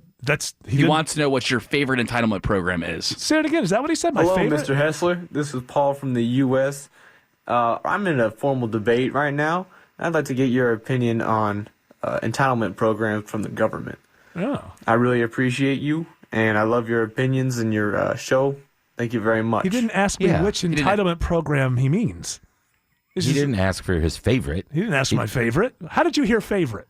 Well, because there's so many of them, I would assume that you'd pick one and go with it. No, just the concept in general. Were you right? Adam Schiff? No, the concept in general. I'll tell you something. I'm an aging libertarian, which means unlike my youngest son, who he gets mad, because when you're a 21-year-old libertarian, I call that the cruel libertarian. We don't need roads.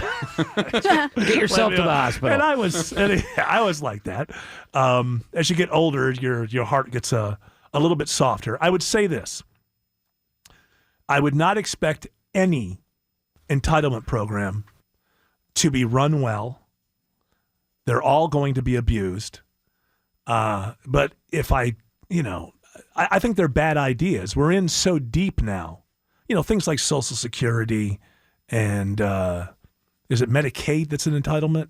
Both. Are both an entitlement? Medicaid and Medicare. Look, I'll tell you this. So all you need to know is they represent something like 65% of our budget every year, and all we argue about is the rest. When we talk about, the budget keeps getting bigger and bigger and bigger, and we're spending more and more money on government, we don't even debate over 60% of the yearly budget because it's entitlements from just a few programs. If you can't see how that's a bad idea over time, and ultimately you end up in almost a Ponzi scheme situation, then I just think you're not looking. I don't think people should feel entitled to anything. In my older, wiser, hopefully libertarian state that I'm in, I do believe in a safety net. The problem is that it's always going to be abused. A safety net should, you slip through the cracks. Well, it's not good for anybody that you just stay, you're never a customer again. You're never, no, we want everybody involved in the dynamic system of the economy. So I don't think there's anything wrong with having, if something happens, there's a safety net. We want everybody to be fed, but I would like to see more incentives to quickly bounce back into the thing. The problem is that the nature of government programs is that they're like anything else. They have to keep themselves going. Well, if we cure all poverty, well, I guess there goes my pension. Now, people don't think like that. That's not their operating motive, but anything becomes self-sustaining. And so once you create a welfare program, once you create an entitlement like Social Security, you create an entire apparatus and bureaucracy around that, and that bureaucracy becomes unionized. And those unions make sure that there's a lot of pay and a lot of pension, and there's a lot of reasons to never leave that job. And it becomes too cushy. Government work should be something, they used to have a saying, it's okay for government work, because it was known that it was easier work, but you weren't able to get as much in retirement as in the private industry, and some people were cool with that. But now, for a long time, there's really been no difference. And if you look at some of these cities that can't get themselves economically right, a lot of California's problems have to do with the pensions that were promised to a lot of bureaucrats. There's nothing you can do about that. So overall, as a libertarian, I want to have the slimmest government possible. Within that government, I want the slimmest entitlements possible, because I know even within slim entitlements, you're going to have that kind of abuse. So you can't run a government without waste and fraud. So I guess I don't know if I'm answering exactly on entitlements. It's the overall general idea of government. The smaller it is, I think the more efficient it is, the stronger that it is. And even though there'll be abuse, in aggregate, it'll be less because the overall government is slimmer. Hour 3 of the Von Haessler Doctrine begins right now. You know how I think of things for no good reason. And the weekend, there's a lot of time for me to kind of have idle hands. I don't know if it's the devil's playground, but I certainly just start thinking of weird things. And I don't know where I got this from. It's interesting that somebody was saying that I was fat shaming Autumn just because I got her a fitness tracker and we're challenging each other. I don't know how that turns into fat shaming. Autumn abuse. Yes, autumn abuse. I'm abused. Sounds like something out of West Side Story. So I was thinking about the fitness tracker, and I thought about a Stephen King like story, like the kind of story a short story that Stephen King would write. And so here's my idea. There's the main guy. He's a health nut. Eats all the things that you're supposed to eat, and runs, and he has a fitness tracker. And whether it's the devil, because it's Maine, right? Stephen King, as we know, the devil is all over Maine, the state of Maine. So this guy is, because Stephen King book, he's in Maine, real close to the devil or witches or some kind of walk-ins from the parallel universe. Yeah, it's all kinds of stuff goes on in Maine, apparently. They're called. Maybe because it's the most northeastern kind of, so they come right off the ocean. Oh, yeah. And right there they are. So because of that, some satanic-like force, for some reason, gets inside hacks the fitness tracker, so that this health nut, as much as he walks, the fitness tracker keeps telling him that he's not getting enough steps in. And then the health nut gets so obsessed with it that he keeps walking and walking and walking until he walks himself to death and he dies. The Long Walk. Oh, that's already a book. I was going to call it The Walker. Oh, The Walker. I don't know, just if Stephen King needs an idea. He's only written 17 books in the last 2 years. He may be running out of ideas.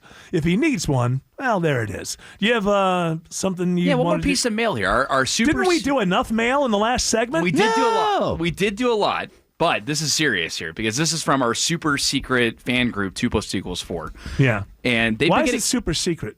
because people don't hear about it on when every time you say the super secret 2 + 2 = 4.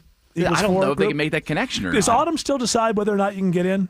Are you Yeah. still She's a dictator. I do. We can all be a part of that, though. You can. Oh, okay. But what if we get in an argument? What if I want somebody in, but Autumn doesn't? Who has the final say?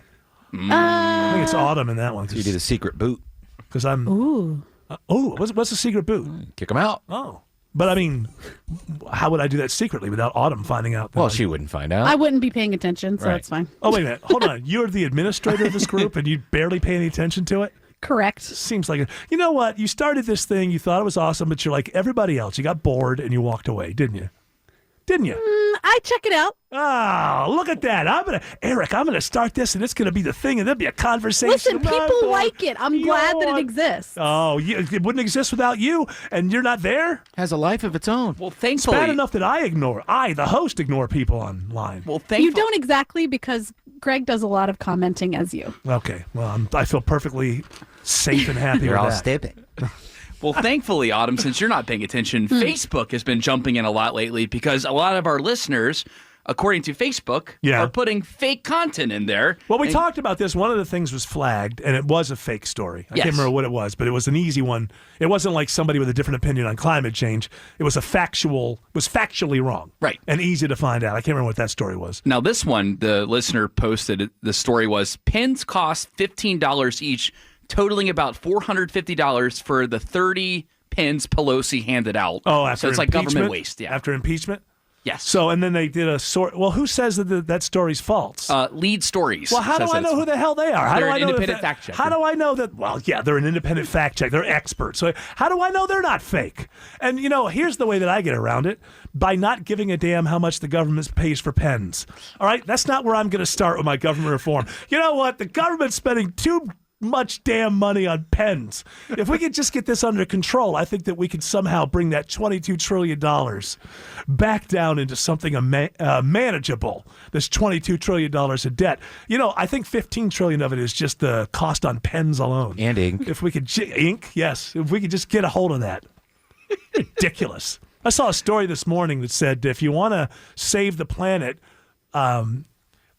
use less email. Yes.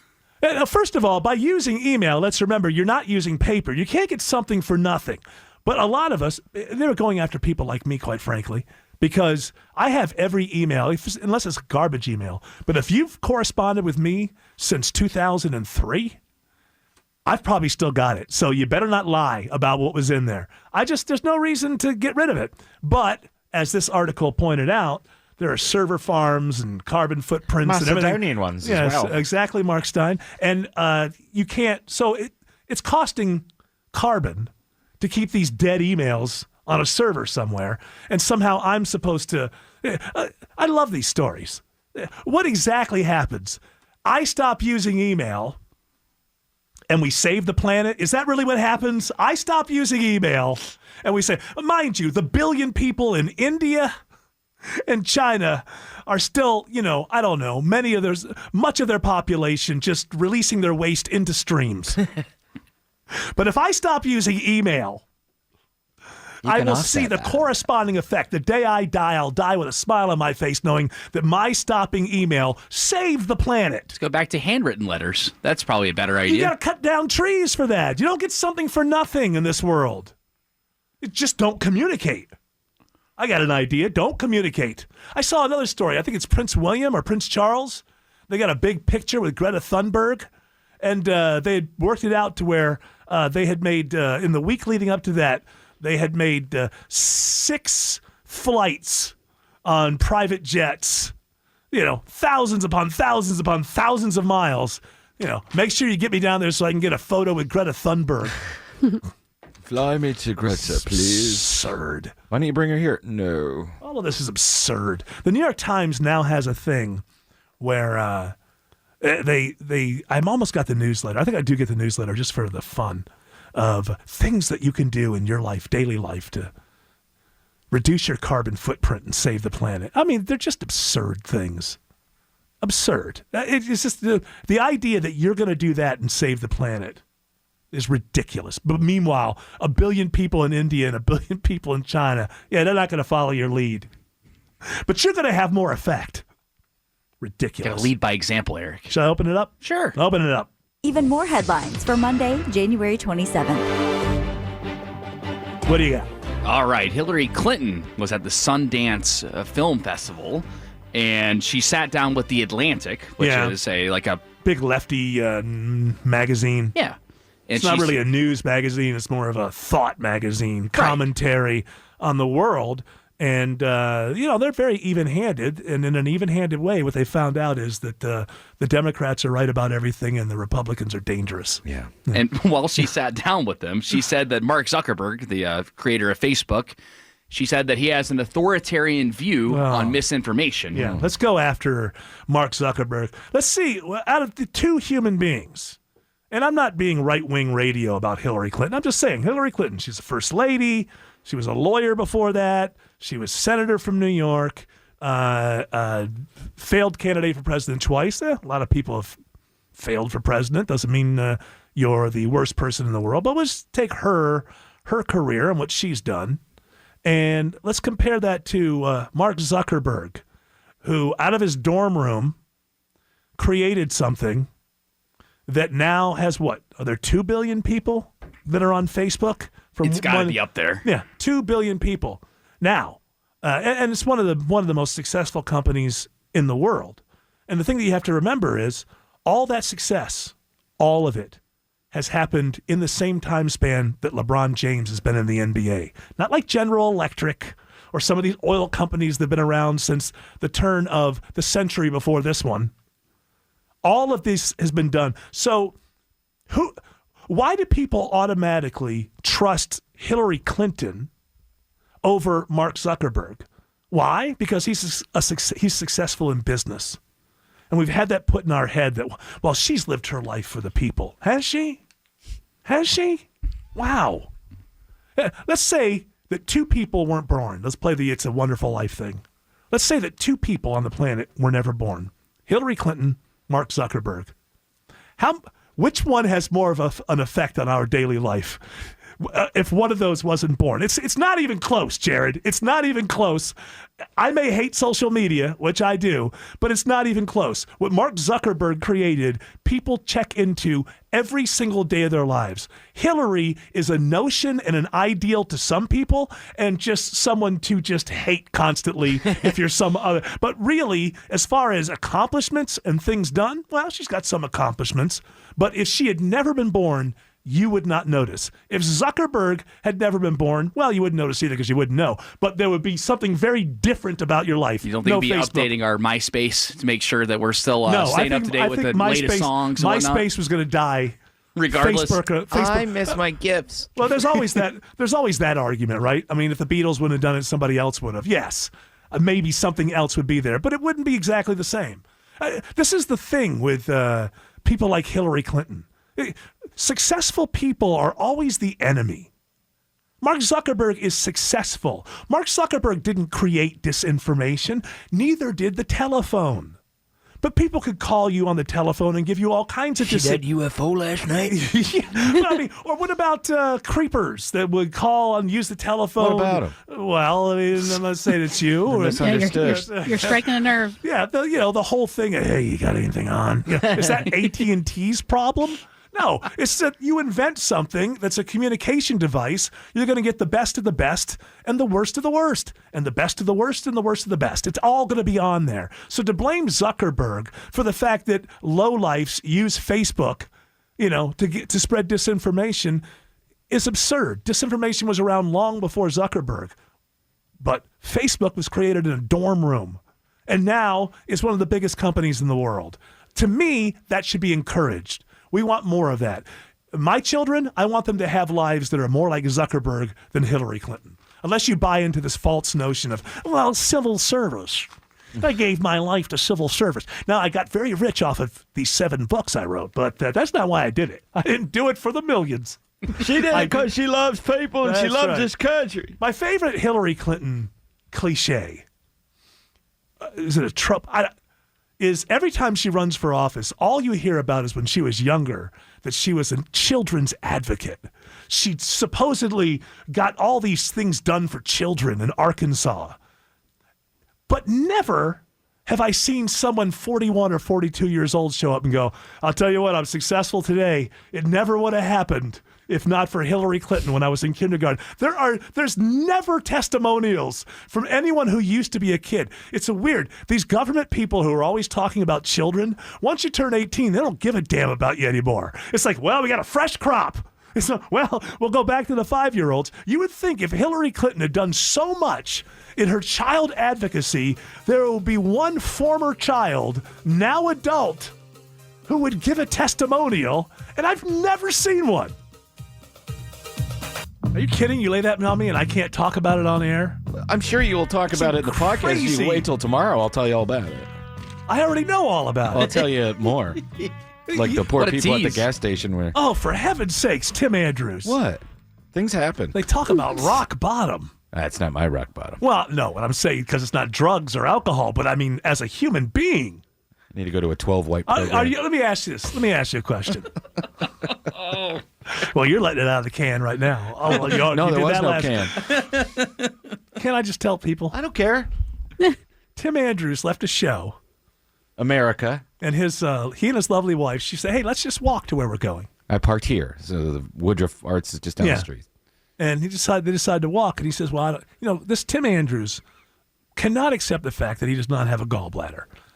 And what that means is the greasy stuff, whatever, it just goes right through you. You mean the Egg McMuffin and... See, rather than ever changing his diet, he just knows where every porta potty and bathroom across the city is. And so I cannot imagine this. How old are you? 22. You are 48? No, I'm 49 years old. 49. On the way back... Walking, there's nothing you could do to make this work.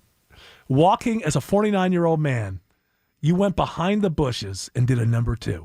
I wouldn't call it a number 2. Well, it was the closest. It was wow. And this is why I'm saying to you, and you're like, well, it happens, and what was I supposed to do? What you're supposed to do is walk away from a situation like that and say, okay, that's it. You know what I'm accepting? I don't have a gallbladder. I wish I did, but I don't. So therefore, I'm going to change my diet from the time I wake up to the time I go to sleep, henceforth, every single day of my life, no weekends, I'm going to eat in such a way. No longer am I just going to look at the city as a bunch of toilets that I can stop in an emergency. No more emergency dumping. That's what I say to you. By the way, I think it's against the law, emergency dumping. Well, the homeless guy looks at him and says, you're lucky you're white. No, he starts yelling at him. He goes, you're lucky you're white. I think the security guard got the day off. You're 49 years old. So? And you have to go behind. This has never happened to me when I was 4 or something, I did something like that in a park, but I was 4. I didn't know what I was doing. As someone with your faculties. Well, yeah, I mean, I walked away from that. I was embarrassed. I said, you know what? I really have to stop eating like this. You can't eat greasy foods, right? You can't. Just can't. But you love greasy foods. I do, but you know, what are you going to do? I did it before, so I guess I'll just have to do it again. When did you stop? When did you decide? You're like he's like the guy. We've all known somebody who drinks too much, and then what they do to get out of it is they just decide to own up to it. Yeah, I'm an alcoholic. Yeah. Who gives a damn? When did you get to the point where you just said, you know what? I'm just going to eat what I want, and I'll just emergency stop every time I have to go to the bathroom? Well, I was like that through most of my 30s, and then toward my late 30s till I was about 45, 46, I didn't eat that way. And remember, I exercised, but I still didn't eat that way, and I lost weight. Yeah. And then all of a sudden, I'm like, whatever. Now, is this lady going to be like, am I shaming him by saying, hey, you got to change your diet so that you're not a grown man pooping in the bushes? If I didn't think it was funny, I wouldn't have told you. I know it's funny, but it's also, come on. Instead of autumn abuse, you'll get a Tim tantrum. I'm not going to throw a tantrum. This is what do you got? Tough love. I'm your buddy. I wasn't very tough. Well, this has got to stop. Yeah. No, he had no. This is how I don't even want to get into it. I used a koozie.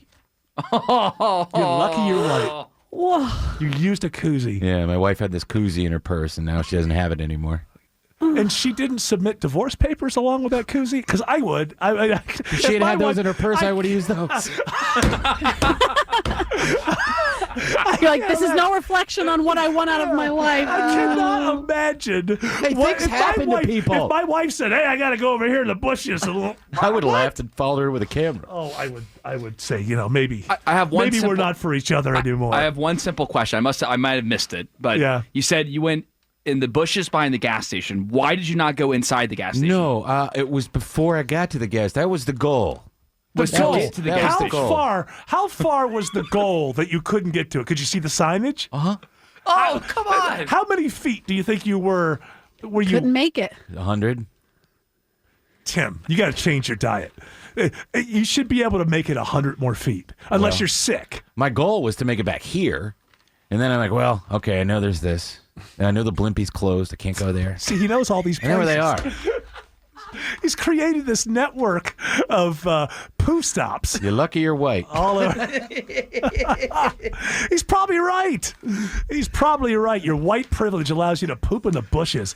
That's disgusting. I didn't do it on purpose. Well, I'm shaming you. You tell that whoever called about who wrote in about the autumn shaming, the autumn abuse. This is real. Hey, Autumn's never done that. I am abusing Tim Andrews because I think that this must stop. Can I call HR on him? Somehow I feel like there's some sort of... Well, the fact that he used our facility for parking. Yeah, like that, that's right. You're dragging us into it now. This is a WSB problem. I want to see you do a night in jail. You need to hit rock bottom in order to change your diet. A night in jail for that? Yeah. Why? Why? Somebody's got to clean that up? It's disgusting. Can't see it. I covered it with mulch. What are you, a cat? You a cat? You like... Oh, my goodness gracious. The world is Tim's litter box. This guy's on the radio. He's beloved by the Atlanta Metro as the voice man. He's got a colon for radio. My goodness. How many... was you really... This was off of Peachtree? Close. But not off Peachtree. Somebody saw it. Somebody was closing their blinds. The homeless gentleman. I said, I'll be on the news this week. Did you see this man? Do you know who this is? Yeah, I'm surprised I didn't hear Scott Slade while I was driving in. Check out the video on WSB Radio. See if you could. You weren't wearing the Bills hat, I hope. My goodness. No. Not good. Not good for Bills Nation. I was wearing a big WSB T-shirt. That is just... I can't wrap my mind around that. You got to have some control of your faculties. I hear you. Maybe this is my cry for help. I'm certainly hopeful it is. I told you so you could shame me. Well, take a little heat off of Chunky. Yeah. And hey, I was talking about Jared. And not Autumn. Yeah. And maybe get shamed a little. Okay. Well, you came to the he right. likes it. Yeah, he likes it. No, I don't mean it that way. He likes being shamed. Shame me more. Tim, you just look. We're getting older. Want to go to Varsity for lunch? What do you have? What do you have? Just an orange, please. We're getting old. I'm starting. Now you lost. When did you? Actually, he didn't even have surgery. He just misplaced his gallbladder. Yeah, I took it to a party and I better put this here. And someone stole it. When did you have that surgically removed? I don't know. When did Waco catch on fire? Because that's what I saw when I woke up from surgery. The Waco. So you were like 19 compound. or something. No, I was 21. Okay. 22. I think it's about time you come to terms with what your diet has to be now. Yeah. You can't just... Remember I drank that grape soda last week? Yeah. Like, I'm a kid. And then, am I drinking grape soda again? No. So small fries. Yeah. Baby steps. Baby trots. Oh, I found out I was just about to go, and I found out I have 20 more seconds to fill. You keep poop shaming. Yeah. You know what? I can poop shame this Tim Andrews for 10 more seconds until it... You ought to be ashamed of yourself for pooping in the bushes, Tim Andrews. And I certainly hope... But I'm not. I hope that you change your lifestyle. No more poop! I don't know, Jared. Is that what you want to do? I think we should. We'll be doing a service. Oh, Alan. Not with a koozie. This is our new theme. I just don't think that it's good public relations for this show that the man of 1,000 voices is seen going number 2. Seen. Well, you're in public in bushes off of Peachtree. Has the homeless guy left an open mic yet? No, he has not. Yeah, he did. He said, "You're lucky you're white." Yeah. The guy really yelled that at you? Yeah. And then he asked me for a cigarette, and I went, Check your butt privilege.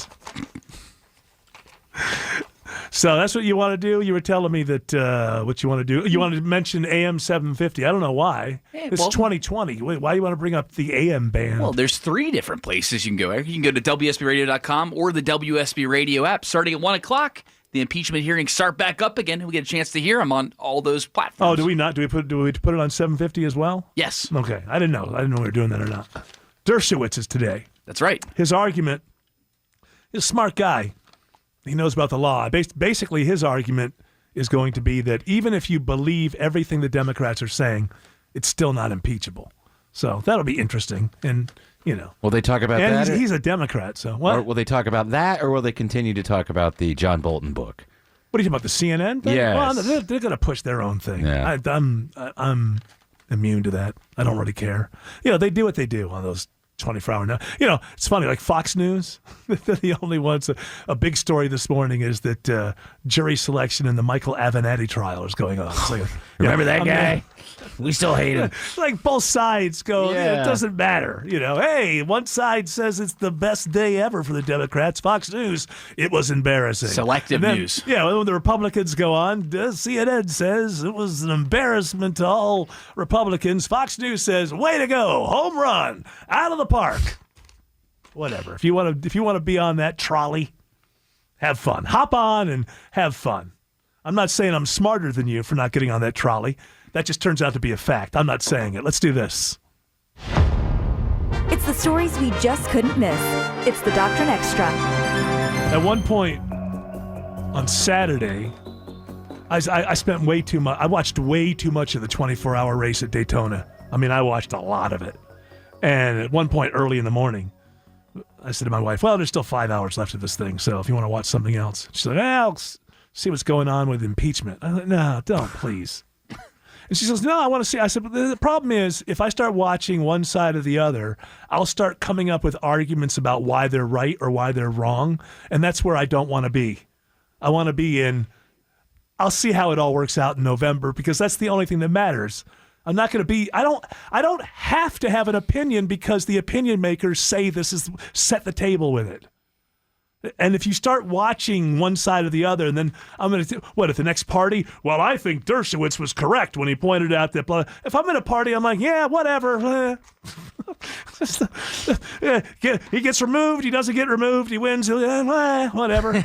My life is going to go on just fine. I've got news for you. So will yours. If you're a bullhorn resistance person or you're the biggest Trumper ever, no matter how this stuff falls, your life will continue. They have convinced you it won't, but they're wrong. Let's say Trump gets removed from office. Will the sun rise the next morning? Yes. Let's say he's not removed from office. Will the sun rise the next morning? Yes. Let's say he wins the presidency and you're on the left. Oh my God, you can't imagine that if he gets reelected. Will the sun rise the next day? Yes. Let's say he loses and you're a Trumper who's been to 12 rallies. Will the sun rise the next day? Yes. But I happen to I live a life where I don't count on the president of the United States to affect it all that much. That's why I like limited side. You vote for people. Well, maybe they'll make the government a little bit smaller. Maybe they will. I'm voting for this person because maybe they'll make the government a little smaller. I'm not voting for that person because I know they'll make it bigger. But the idea that, if this guy doesn't, to me, as long as these politicians are going to act like circus clowns, I'm going to cover it as a circus. Well, not Trump. He's out there doing, Trump, why is Bolton out there causing all this trouble?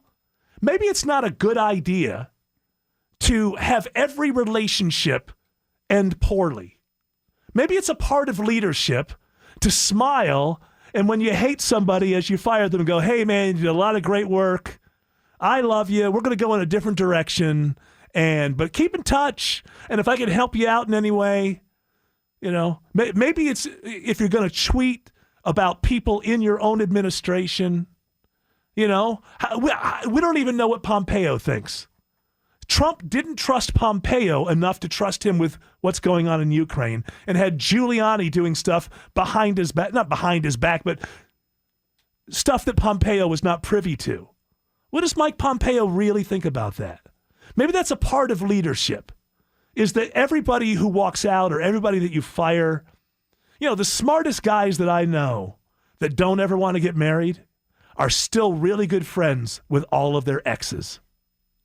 The dumbest people I know that don't want to get married, every ex is an enemy that they have to somehow go to war with, or the other person goes to war. It's part of leadership. You smile, and you slowly insert that knife in the back. They don't even notice. It's somebody else. But, to me, they're all clowns right now, and I'm not going to cover it as anything other than a circus. And for me, I like the economy. I voted for the goofball libertarian last time. I'll vote for the goofball libertarian this time. But I like the economy. It will surprise me if people vote against this economy. But if they do, the sun will rise the next day, and not a whole hell of a lot is going to change for my life. Because the country, to a certain degree, runs itself. Sometimes my taxes are higher, sometimes they're lower.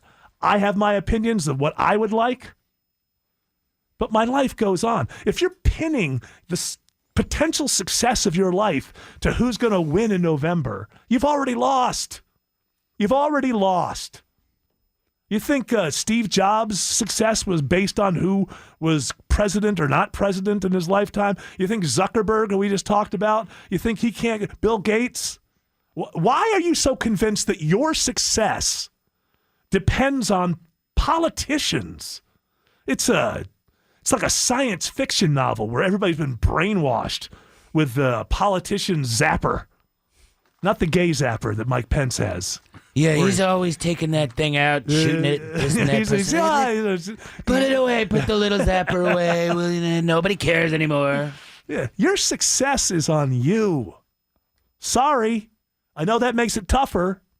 And when you fail, it makes it, it's a lot easier just to blame politicians.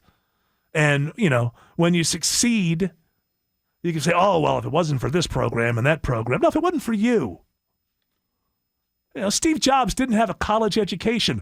All I hear every day is that every kid better have a college education or there's no chance at success. It just so happens that the guy who created what is now the most successful company in the world didn't have a college degree. It's a one-off. I'm not saying people should go in that direction or not get college degrees. I'm just saying success is on you.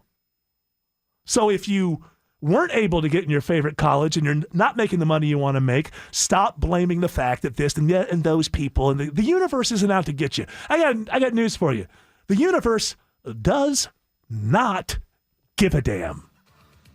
It's not for you and it's not against you. You want to have some success? Get up an hour earlier. Get to work 15 minutes early. Be the last person to leave. I'm looking at you, Tim Andrews. By the way, since I brought up that 24 Hours Daytona, shout out to my friend Andy Lally, whose team came in second in class. He's won 8 of those Rolex watches that you get for winning at the 24 Hours of Daytona. Weren't you working on a short film about him? I was, but not everything that you start ends. It's just, I was thinking about that over the weekend when I was watching the whole thing. These things start and they just. We had trouble. It was hard to get the story that I wanted. Let's put it that way. We got some really cool footage and everything, but I think the story that I wanted to tell was maybe a little bit deeper and more personal. And, this is somebody in the middle of his career. He doesn't want to. I shouldn't even put it that way. Thanks for bringing it up. Thanks for putting a negative. So I just asked the question. I have some about it. Awesome footage. I don't know. I just didn't. It's on me. I couldn't figure out how to make the thing that I wanted to make. And I really wanted to put the audience inside that driver's seat, and really what that is like. And I think maybe that's something that we could do in the future, but it takes a lot more trust than maybe we could have not knowing each other for longer at that time. We'd only known each other for a few months. So maybe that's something that we could do. Certainly, he has a great story, and it's worth telling. And the story of many people who do what he does for a living is fascinating. I just didn't feel like I was really getting it. I just didn't really think like I was getting there with it. Was pretty, but is it art? It was pretty, a really cool, neat footage. But for me, I just hadn't captured the gravity of the thing yet. Maybe I'll give it another round. But you got all that B-roll. All that negative. Well, I don't want B-roll. I want like, oh my God. B-roll. But anyway, I mean, he's a great driver, just a great driver. And I feel like NASCAR has just totally missed the boat. But he's not the only person, and now he's 43 or something like that. So NASCAR is like pop music now. No one can get a job at 43. It's like, it's like it might as well be K-pop out of South Korea. You got to be, what is he, is he a toddler? Okay, we'll go with him. Put him in the car. Then he can drive for Hendrick now. And, as you can see, the sport is kind of dying, I think, because of that. A bunch of nobodies that no one cares about driving really good equipment. I'll tell you this, and I know that I'm not supposed to talk about racing on my show, Clive Cliverson. Yeah, it's all right. I watched it. I was thinking about this.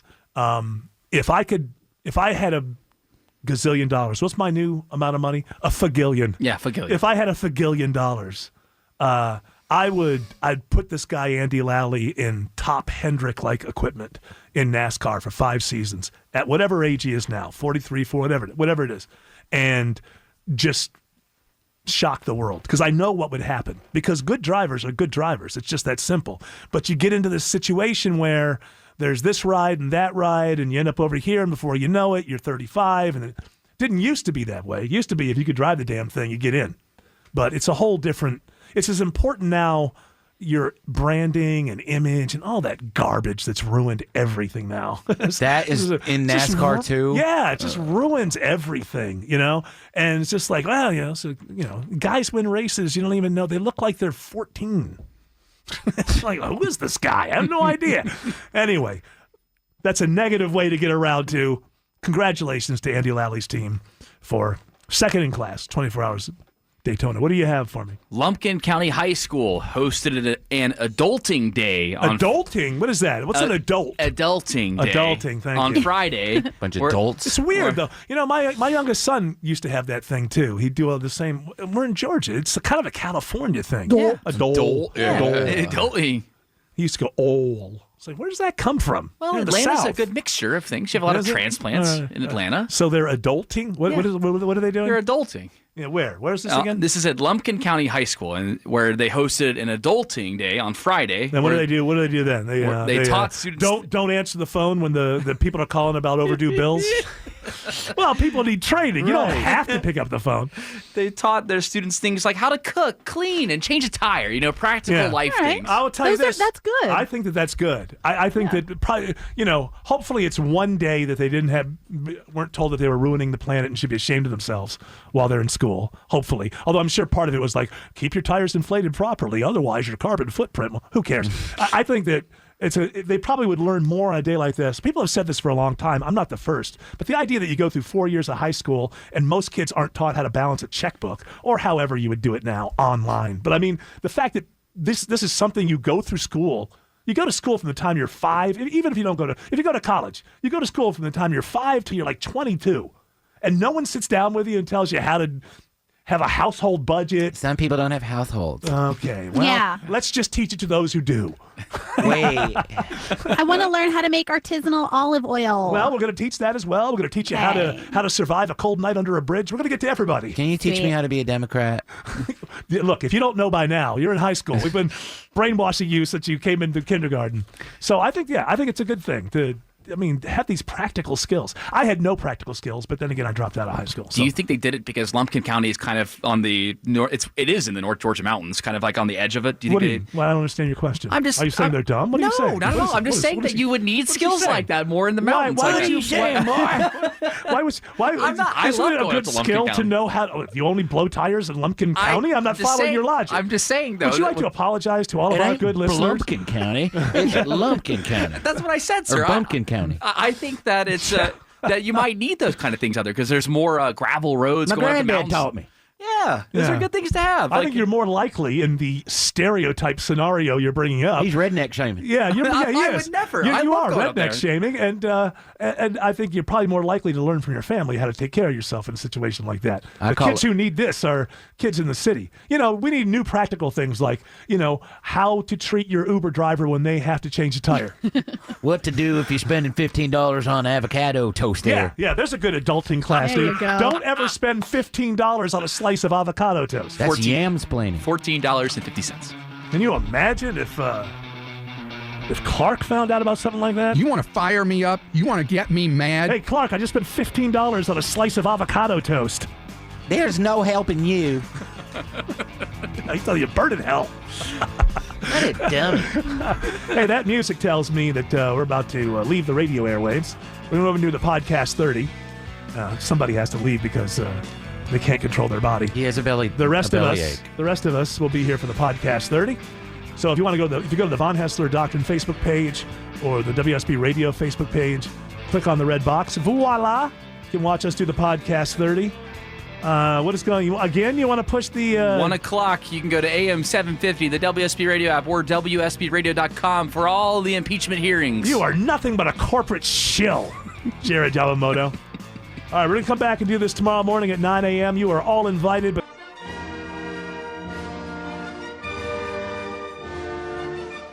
thanks for listening to the Von Haessler Doctrine podcast. Remember, you can hear the show every weekday from 9 to noon right here on 95.5 WSB, Atlanta's News and Talk.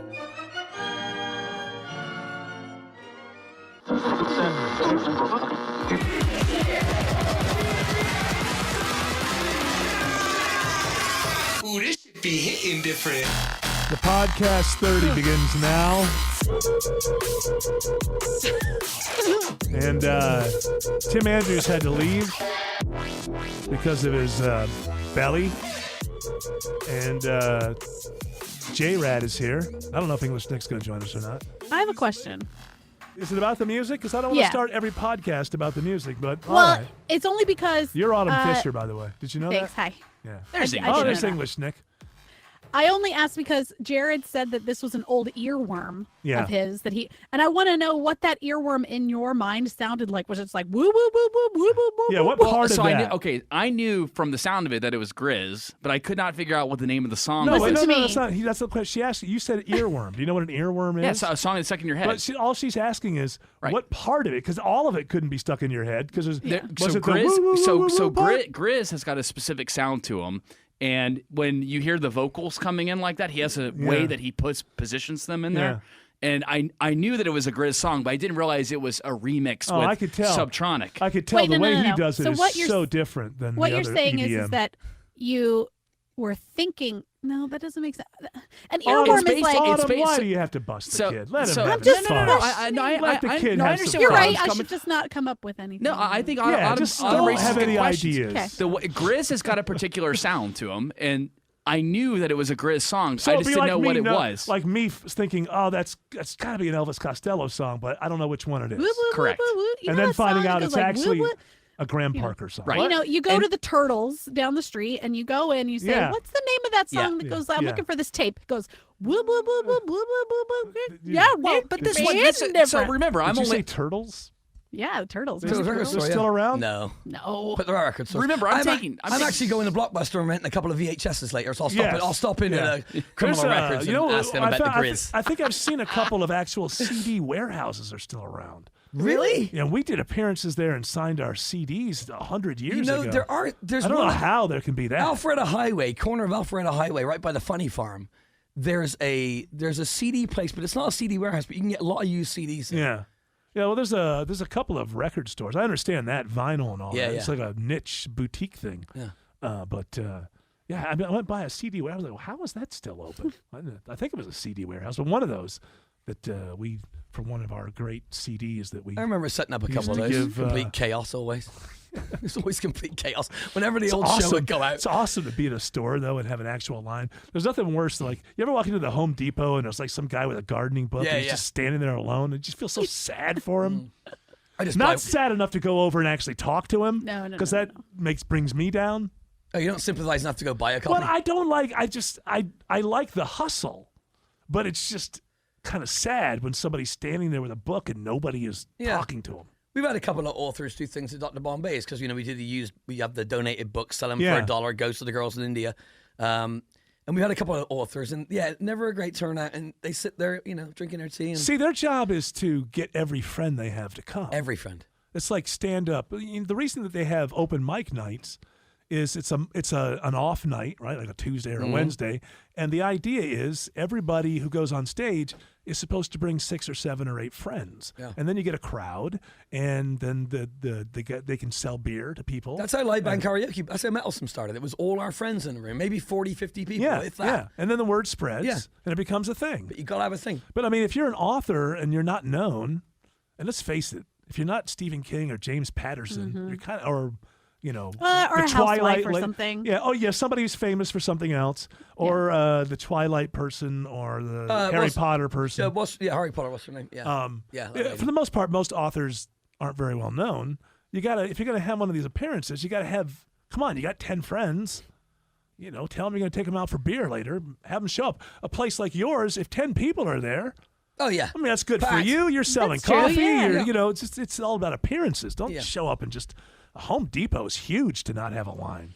So I got to say that. At least every time we showed up to sign CDs, we had lines, and I didn't feel like a fool.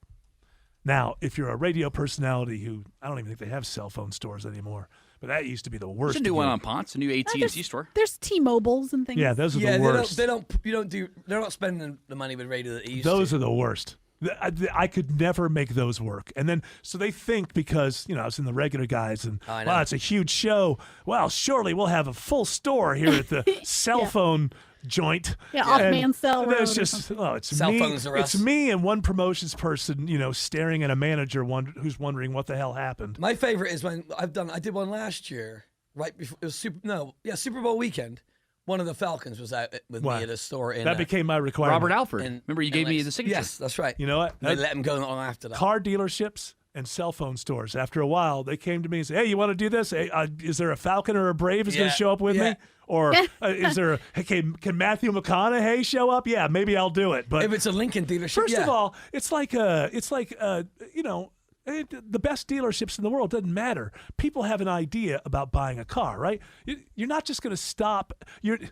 Just because you like somebody on the radio, you are not going to put yourself in line for a pitch just because you like somebody at a radio Acuna station. buys Hondas, Yeah, but I mean, some of those. I think for a good enough football player or basketball player or someone like they're a Brave.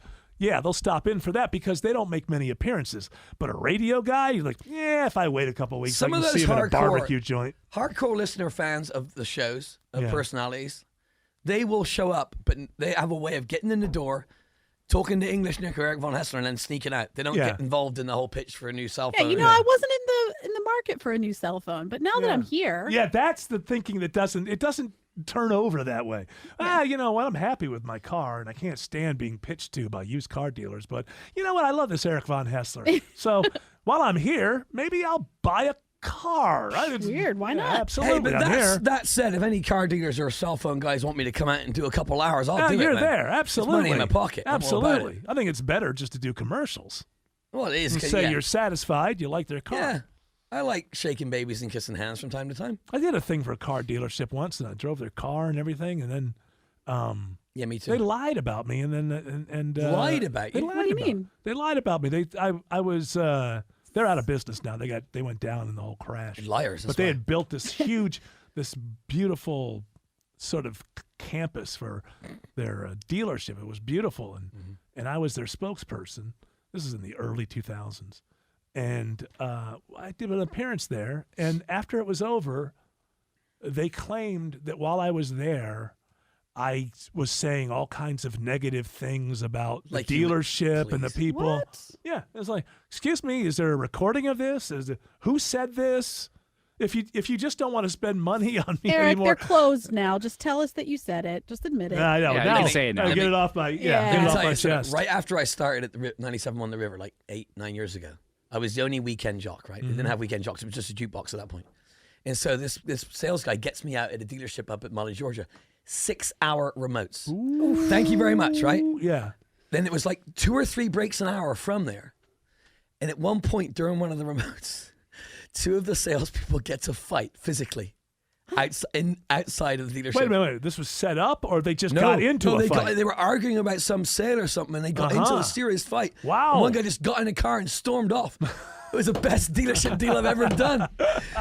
Were you able to capture anything? No. But all the other guys were standing around. Because one of these guys, he was bad. He was a salesman. Yeah. He was bad-mouthing the brand from the time I got there. Maybe they not to they customers. confused him with me, and then they thought I was the one bad-mouthing the brand. Oh man, it was one of the scariest and funniest. You know what it moments was? But they didn't want to admit it. In reality, it was Subaru, and I drove a Subaru, and Subaru was making a change over to a very LGBTQ and whatever. There weren't as many letters back then, but they were becoming all about love and whatever. Yeah, and they brought and given what the regular guys was, I myself, on the record as in favor of gay marriage since the mid '90s. But I could see where the show was not necessarily in that lane. But don't make something up. Just say, hey, you know what? Where we're going with our brand, it really doesn't fit. It's not a great fit, the brand. But to make stuff up, don't make any sense. You Absurd. can just admit it now. As Autumn said, just say it. Yeah. What was the lesbian car? They went out of business. What was the car? car in the early 2000s? That it wasn't built as a lesbian car, it just became the lesbian. Was it not the Subaru? Like no, an Outback or something? No, I thought it was because I thought it was a really successful thing, and then they just went out of business. Yeah. Oh. They came into business like in the 90s or late 80s. Oh, a Saturn. Was it Saturn? Or Scion? Yes. Saturn. Saturn. And there's no Saturns anymore, I don't right? believe so, no. Yeah, and I thought these are really successful, whatever, but it just became known as the favorite car for lesbian couples for some reason. Was Saturn Email. Was Saturn a? Why did that go over the air? Because it was my main computer. Right. Was Saturn affiliated with a larger car manufacturer? I think they were. I think that they were. The way that. Have a look at this. 'Cause it's gonna drive me crazy. Yeah, Saturn was a part of. Was it Chrysler or something? I'm not sure. But I thought that they were doing great, and then all of a sudden it's like, no, we're ending that. No more of these. I think Saturn was like the hippie car. It was hippie, but it was also for a good long time. It was known as the favorite car of lesbian couples. I don't know how you get that distinction. My Oma drove a Saturn for a long time. Well, there's things that you didn't know about your was Oma. This was their spiel. Why do you say, oh, was your grandma? I take Well, it? it's my stepmother's mom, so she's Dutch. But so Oma. that's Is that what they say in Dutch? Oma? Yeah, Oma and Opa. Oma and Opa. Mm-hmm. Their spiel was a new kind of car company. Who were they affiliated with? GM or something? Say, hang on.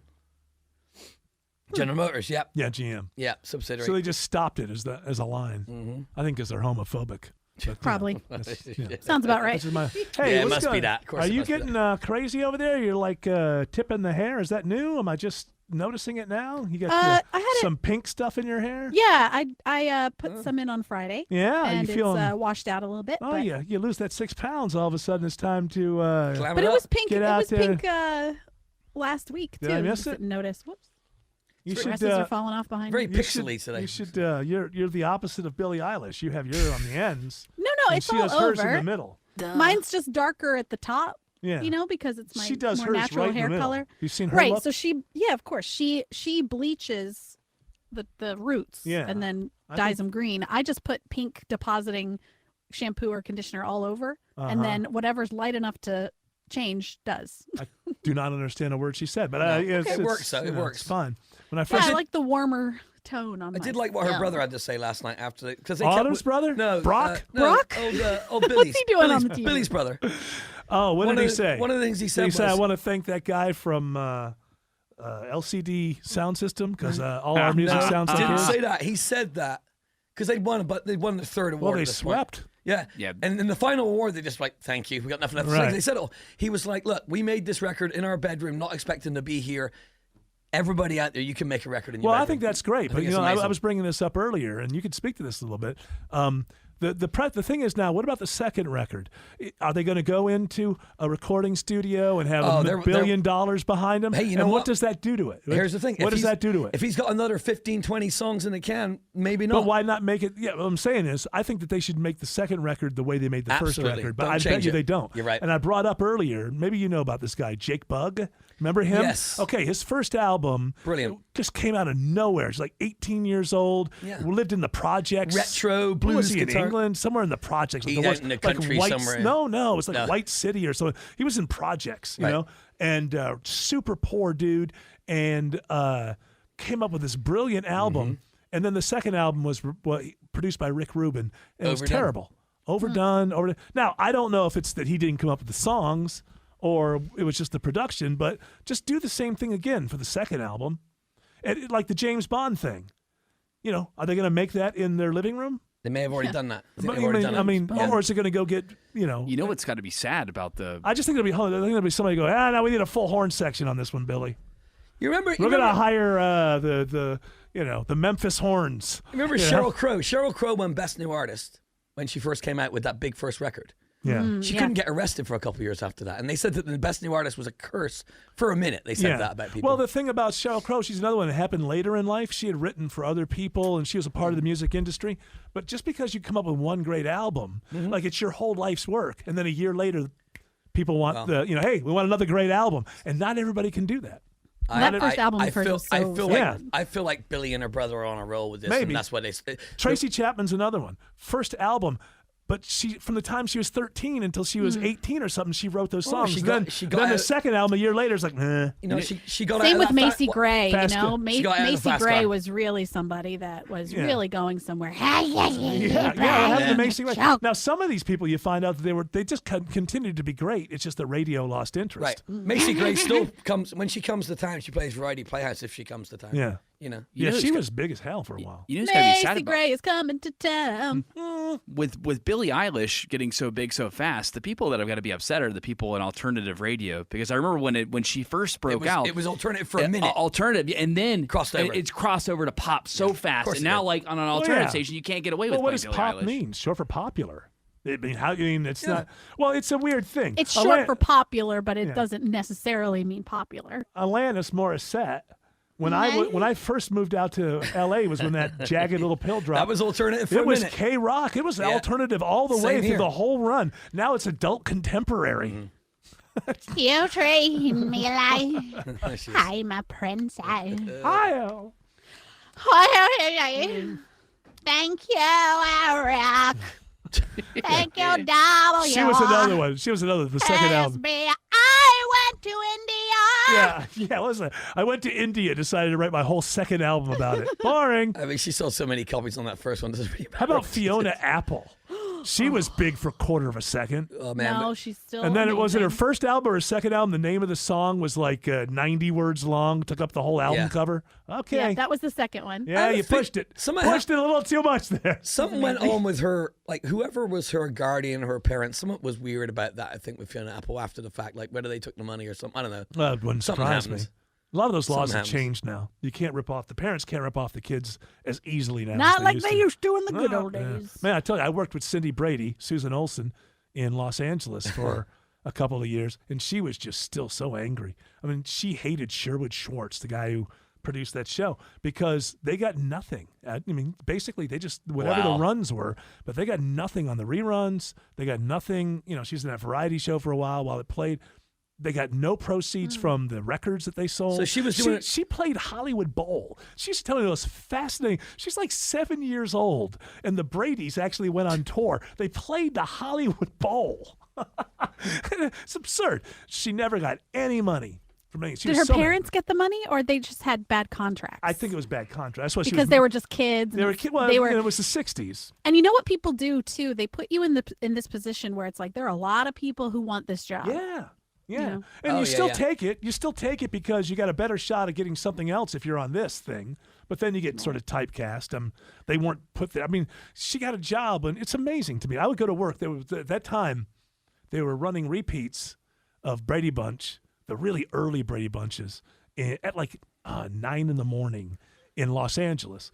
And I would get to work around, noon or something. And they were on earlier. They were on after Stern, and then we were on after them. And so I would see her in the morning at in the early ones, she's 4 or 5. I mean, she's just teeny. And then I'd walk to work and see her in the break room. Hey, so How old is she at that point?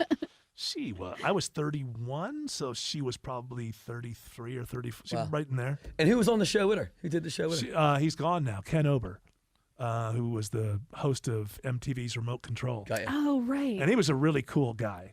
He was a really, really nice guy. Had some trouble with the pipe.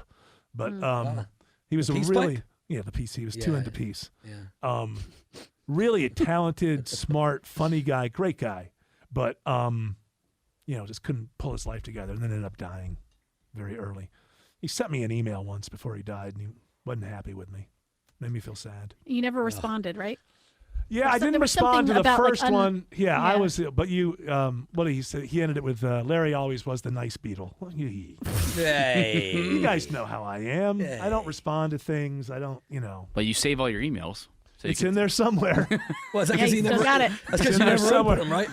No, I open them. It's in there somewhere. No. But I did like Ken Ober. But and he, strangely, he was dating at the time a woman who was a comedian who Jane and I knew because she had come through clubs that we were at, and so I knew his girlfriend a little bit, which was kind of odd. I had a couple of great days with Ken Ober. One of them was we went to see REM, but they weren't playing in Los Angeles. They were playing outside of Los Angeles, and I can't remember exactly where, but you had to drive a little bit to get there. And we got there early, and we spent the day in this nice town. I don't know what town it was. And we were eating at I think it was a Mexican restaurant. And this is both sides of Ken Ober that, we're having this great conversation, about everything. And while he's talking to me, this is before the food comes, he's making some point about something. And he picks up the fork, and he starts scratching his head with the fork. Oh. Makes no mention of it. Just like as a... That's a Laurie David skit waiting to happen right there.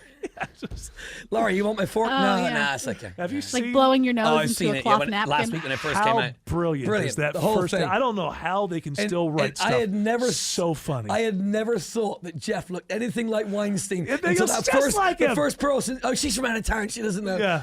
Oh, it's brilliant. That was... Yeah, it's more of a muffin than a scone. It's softer. The scone should be hard. There's like 4 storylines going there. It's brilliant. And the wearing the Make America Great Again hat to For get out of everything. meetings with Hollywood people is one of the funniest damn concepts ever. Just hilarious. I didn't get the last night's yet. Oh, they dropped it? I just watched this one a Yeah, couple days ago. they drop every Sunday. Doctor Who I didn't see, but I heard that they met another female doctor from the past. So it turns out that there have been female, whatever. Of course. Yeah, I've gotten to the point with Doctor Who, which I loved. I don't even watch the shows You anymore. adored it. You adored Yeah. that show. I go right to the takedown videos now. I figure, well, they'll give me the plot. I can't sit through the whole thing anymore. There's just too much. After that Orphan 55 with the big speech about how basically Eric von Haessler, it's your fault. Here in the future that the earth is unlivable, it's your fault. Yeah. But you could change. You could vote Democrat and change things. I mean, get out You of always here. take things so personally. No, it was. Look up the speech. A little Trumpian there, Eric. Yeah, well, There was another piece I like came trucks. out. Harry and Meghan were talking again. Prince Harry. I always say like that. Yeah. He's not I a prince said- anymore. If I Used said to- Harry, Used to call my radio partner Laurie. yeah, formerly known as Prince. Yes. And Meghan, they said that another reason royal formerly known as another reason Prince. they were leaving. That very reason. Can't stand the way Doctor Who's gone. Is that right? Yeah, well, that's can't enough. stand That it. would make me leave. I mean, as a Brit, it's a big deal. now you Playing in understand. Canada. Yeah. I do understand it now. I love the fact my wife was at a party over the weekend. With you? No. Why? Oh no. Separately? He doesn't It was go places. it was first of all, they did not inform anybody, and then she was going out with a friend earlier. She couldn't change. She didn't get there like 11 o'clock at night. Last minute thing. I'm not showing up there at 11 o'clock at night. And but she party said time, somebody at the party was a woman was talking about how great Doctor Who is now. Good job you didn't go. My wife said something to her like, yeah, Good job you if didn't you go. like to get lectured to all the time, she's like, no, it's fantastic. And then my wife said, it's time for me to leave. But if I was there, I just would have said, well, I'm glad they have somebody. But they're not selling any merchandise. That's how you know. Yeah. I mean, that's how you know. Every one of the other doctors, their figurines sell. This one doesn't. And I heard that the other doctor, I think the name was Dr. Ruth, that is amazing. The other doctor they found. Yeah. Yeah. A lot Was she giving sex advice? The people, yeah. So the people who don't. I didn't know you should. The people who even are like, oh, she had better screen presence than this. Like, she's a better doctor than this doctor. Oh man. Well, that's the problem with this one. She just doesn't have it, she just doesn't light up. I love her in other stuff. She gets lost in the scene with a bunch of other people. What the else doctor, was she in, Nick? She was Broadchurch. She was fantastic. She was amazing. Yeah. She was fantastic in Broadchurch. Written by the same guy who's destroying Doctor Who. I don't understand it. Anyway, nobody cares about Doctor Who. I understand that.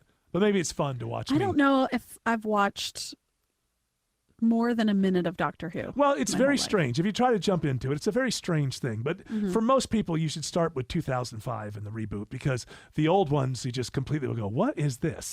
Why is anybody... Is it too dated? No, it's just, it was always low budget. And so the monsters are just people in rubber suits. And if that's something that's going to knock you out of it, then there's no sense. But it's about the ideas. And it's also was always about, my sons, when they were younger, they had friends, other boys, and they go into the backyard or whatever, and they just create worlds, right? Right. Fantasies. And that's what Doctor Who was. You have to see it as something that an 11-year-old boy could watch, and it mirrors the kind of fantasies they create in the backyard. That's really what it was. Like when you're in the backyard, you know that your that piece of wood in your hand isn't a sword, but to you it's a sword. And so Doctor Who is kind of like that. That big thing in a rubber thing isn't a monster, but we're having fun here. That was really kind of the idea. I stopped watching it as I got into my adult years, to be honest. As a kid, obviously it was you had to watch it in England because it was an English thing that was on, once a week, and it was you watched it every time it came on. But once I started getting out and about and doing music and stuff like that, I got away from it. Yeah. I watched almost nothing in the 80s and 90s because I was going out all the time. I watch almost nothing now. Yeah. I watched probably 16 hours of the 24 hours of Daytona. Andy Lally did good. Second place. Yeah. Yeah, I brought it up, and then Jared brought me down, reminding me that I never finished the movie about it. I was just asking a question. I hadn't heard you talk about it. Or he finishes everything he does. Yeah. Not everything. I hear he finishes. Every drink. I hear he finishes very quickly. He finished a couple of Jameson shots. Him and Tina had a little triple shot. Oh, and him walking in this morning. Walking in this morning. Oh, I did very light over the weekend. I don't think I drunk 4 times. It was relatively light. We went to... relatively being the operative word. So there's a brand new, over in, I guess, technically Memorial, Fourth Ward. right? Yeah, Memorial. There's a new karaoke bar that's opened up over there. That's it's the Japanese style karaoke bar where you rent. That's how it started. You got to say karaoke. Karaoke. And say it with me now. We celebrated karaoke. We celebrated Tina's birthday. Karaoke. Anyway, with a room of 20 of her friends, had a blast. Kind of weird setup. She has 20 friends. Well, the room size was actually we had to kind of limit it out a little bit. All of bit. Christina's friends are hot. It's amazing. Yeah. Even the guys are beautiful women. One of them is Jared's sister. She's friends with Christina. Oh, hey, whoa! You keep your hey. You stay away. I have 4 sisters. Hey, stay away there. I'm kidding. You creepy old man. She's a very nice person. You creeper. So that's one word the millennials gave us that I think is good. Creeper. But you know what's weird though is that with this setup at this place, they didn't have an open bar, which I just figured that if you're gonna do karaoke for 3 hours like we did, it was from 9 to midnight. Yeah. I mean, you have a sushi bar? No, they didn't have a sushi bar. So what do you mean open bar? What do you mean? Well, you pay a one-time fee and get some open or something like that, something along those lines. You had to bring your own beer to this actual location, and it wasn't a bad cost per person. Was there a place right next to it where you get the liquor? No. You had to we had to physically brown bag. Brown bag all of our liquor to this place. They don't have a license, is what you're saying, to serve alcohol yet? I guess, but I mean, it seems like it would be a common thing to have a license. I mean, it costs thousands of dollars to get, so maybe they're waiting. Off the bat, it's like $5,000 a year for liquor license. $10 an hour per person. Why didn't you take her to the cidery? Per person? Yeah, per person. How much? $10 an hour per person That's per not hour. bad. That's And you not were too bad. but you were there from how long? From 9 until midnight.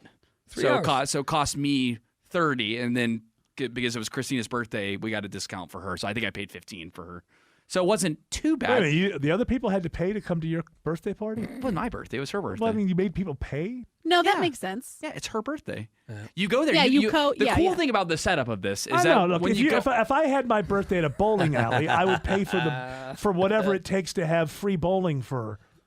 However, That would be nice of you to do, Yeah, but it we're would all- make sense for people to come and No, yeah. celebrate you and pay The birthday to be person. there. it all all- makes more Yeah. sense than actually having any kind of birthday party on Super Bowl Sure. Sunday. But we're all Oh. adults. Adult. We're all adults. We're all and, adults. and that's why people end up paying for that stuff. But what was really cool about it is that you have an iPad that's linked up to like a main speaker system in the room, and you just go around and you queue up your songs, and it actually has a good turnover time. I what was do you mean? So impressed there's no with it. stage. You just go around. You just stand up where you are and go. No, if I can't have you, Yeah, there's I no stage. don't want Just nobody, a baby. screen, a room that fits 20 people. A little snug, but it was. That's the duet that Autumn and I always do. I point to her. If I can't have you, I don't want nobody, baby. Oh, yes, and classic. then later Can't on, have you. people want more. People want more, and then we do. You don't bring me flowers. Oh, I thought you were going to do Human League. You Don't don't- you want me, baby? No, she looks at me in the eyes and says, "You don't write me love songs." I don't know that song. I You don't could know. sing. You don't. That's Barbara classic. Streisand and Chris Christopherson? I don't know Yeah. how to love him. yeah, that's just you. Though. There's no duet possible. What to do? How? Well, neither is that first song you said. Islands in the Stream. I was thinking Yeah. of, how about Don't Go Breaking My Heart? Don't Elton go John, breaking Kiki my D. heart. I couldn't if I tried. I don't know what the other words were. Philadelphia freedom. So you could always. You don't have to know the words to any Elton John song. You just have to go like. That's it. That's Yeah, all- because he doesn't care. Because That's the all other guy Taron writes the Egerton other did guy in writes the words. Rocket Man. What? Taron Egerton, that's all he did in Rocket Man, really. Taron Egerton, the guy who plays Elton John in Rocket Man. Oh, Yeah. That's like I haven't watched it yet. I should watch It's a it. great movie. It's better than the Bohemian Rhapsody. I never seen that one either. Tell me, I have Because 2 questions Rocket about Man is Elton John. fantastical. Yeah. It's not meant to have a timeline. It's brilliant. Well, they don't have to lie like in the Queen and it's movie. also it's ready to go to the stage. It looks like someone looks like a theater Uh-oh. setup. Oh, yeah. Uh-oh. I have a question. Yes, What's your ma'am. question? I have 2 questions about Elton John lyrics. Yes. So when he says, "Philadelphia freedom took me," what's he saying? Is it knee high to something? Well, look it To up. a man? Ooh, no, he That's wasn't. what I always say. I don't know what he's singing. Well, he's look it up on lyrics. We just Knee put- high to romance? Philadelphia freedom. It's Hold probably me got something. closer. Probably got something to do with. It was 1976, Mhm. and it was all about. It was a big year, the bicentennial year. Okay. So I It imagine was a hot summer too, real hot summer. I imagine that it has something to do with that. Hot dry summer. I live and breathe this Philadelphia freedom from the day I was born. I've waved the flag. Oh, Philadelphia freedom took me knee high to a man. Told yeah. you. Give me a peace of mind my daddy never had. Uh-huh. Hang on, if you're Sneak that inside of. Hey, you're not going to find that in that Lee Greenwood song. Okay, I have another question. I'm proud to be an American. Yeah, his dad was. Where I kneeled before a man. I have one more question. Yes. Now that we have that solved. Someone saved my life tonight. What a great song. Da-da-da. Sugar Bear, isn't it? Sugar Bear? I'm Sugar Babe. But you were there? Hold on, someone That's for his dog. saved. Why is he saying Sugar Bear? I Hold on. hear Sugar Bear. That's the name of his friend. So, Hold yeah. on, hold on. Nixon's making it up. It is. You're my sugar bear. Someone saved my life tonight. Sugar Bear. You almost Why? had your hooks in me, didn't you? Maybe it was Didn't you just, maybe it's one of those things. Hey, no, You nearly wait. had me roped Hang and on. tied. Maybe it's a drug reference. No, I think it's Sugar well, bear, addiction, all that. Hypnotized Addicted with to the sugar. freedom. I love the song. It's Whisper possible. in my Isn't it like ear. just a what do you call that when you have a name, a cute name for your? Yeah. Nickname. No, there's like a name for it. Pet name. Pet name. Pet name, yeah. Maybe it's Sugar Bear. Hey, baby Someone cakes. saved my life tonight. Baby Sugar cakes. Bear, Sugar Bear, Sugar Bear. Man, I love that song. Though. That's one of my favorite Elton John songs. It's beautiful. Someday Jared will hear it. Someday. Right now, I've got Grizz in my head. I wasn't a big fan of the whole album. Grizz. I love that song. All right, here we go now, and we're done, and done now, and we're podcast 30 is done now. Bye. Duh. Yeah.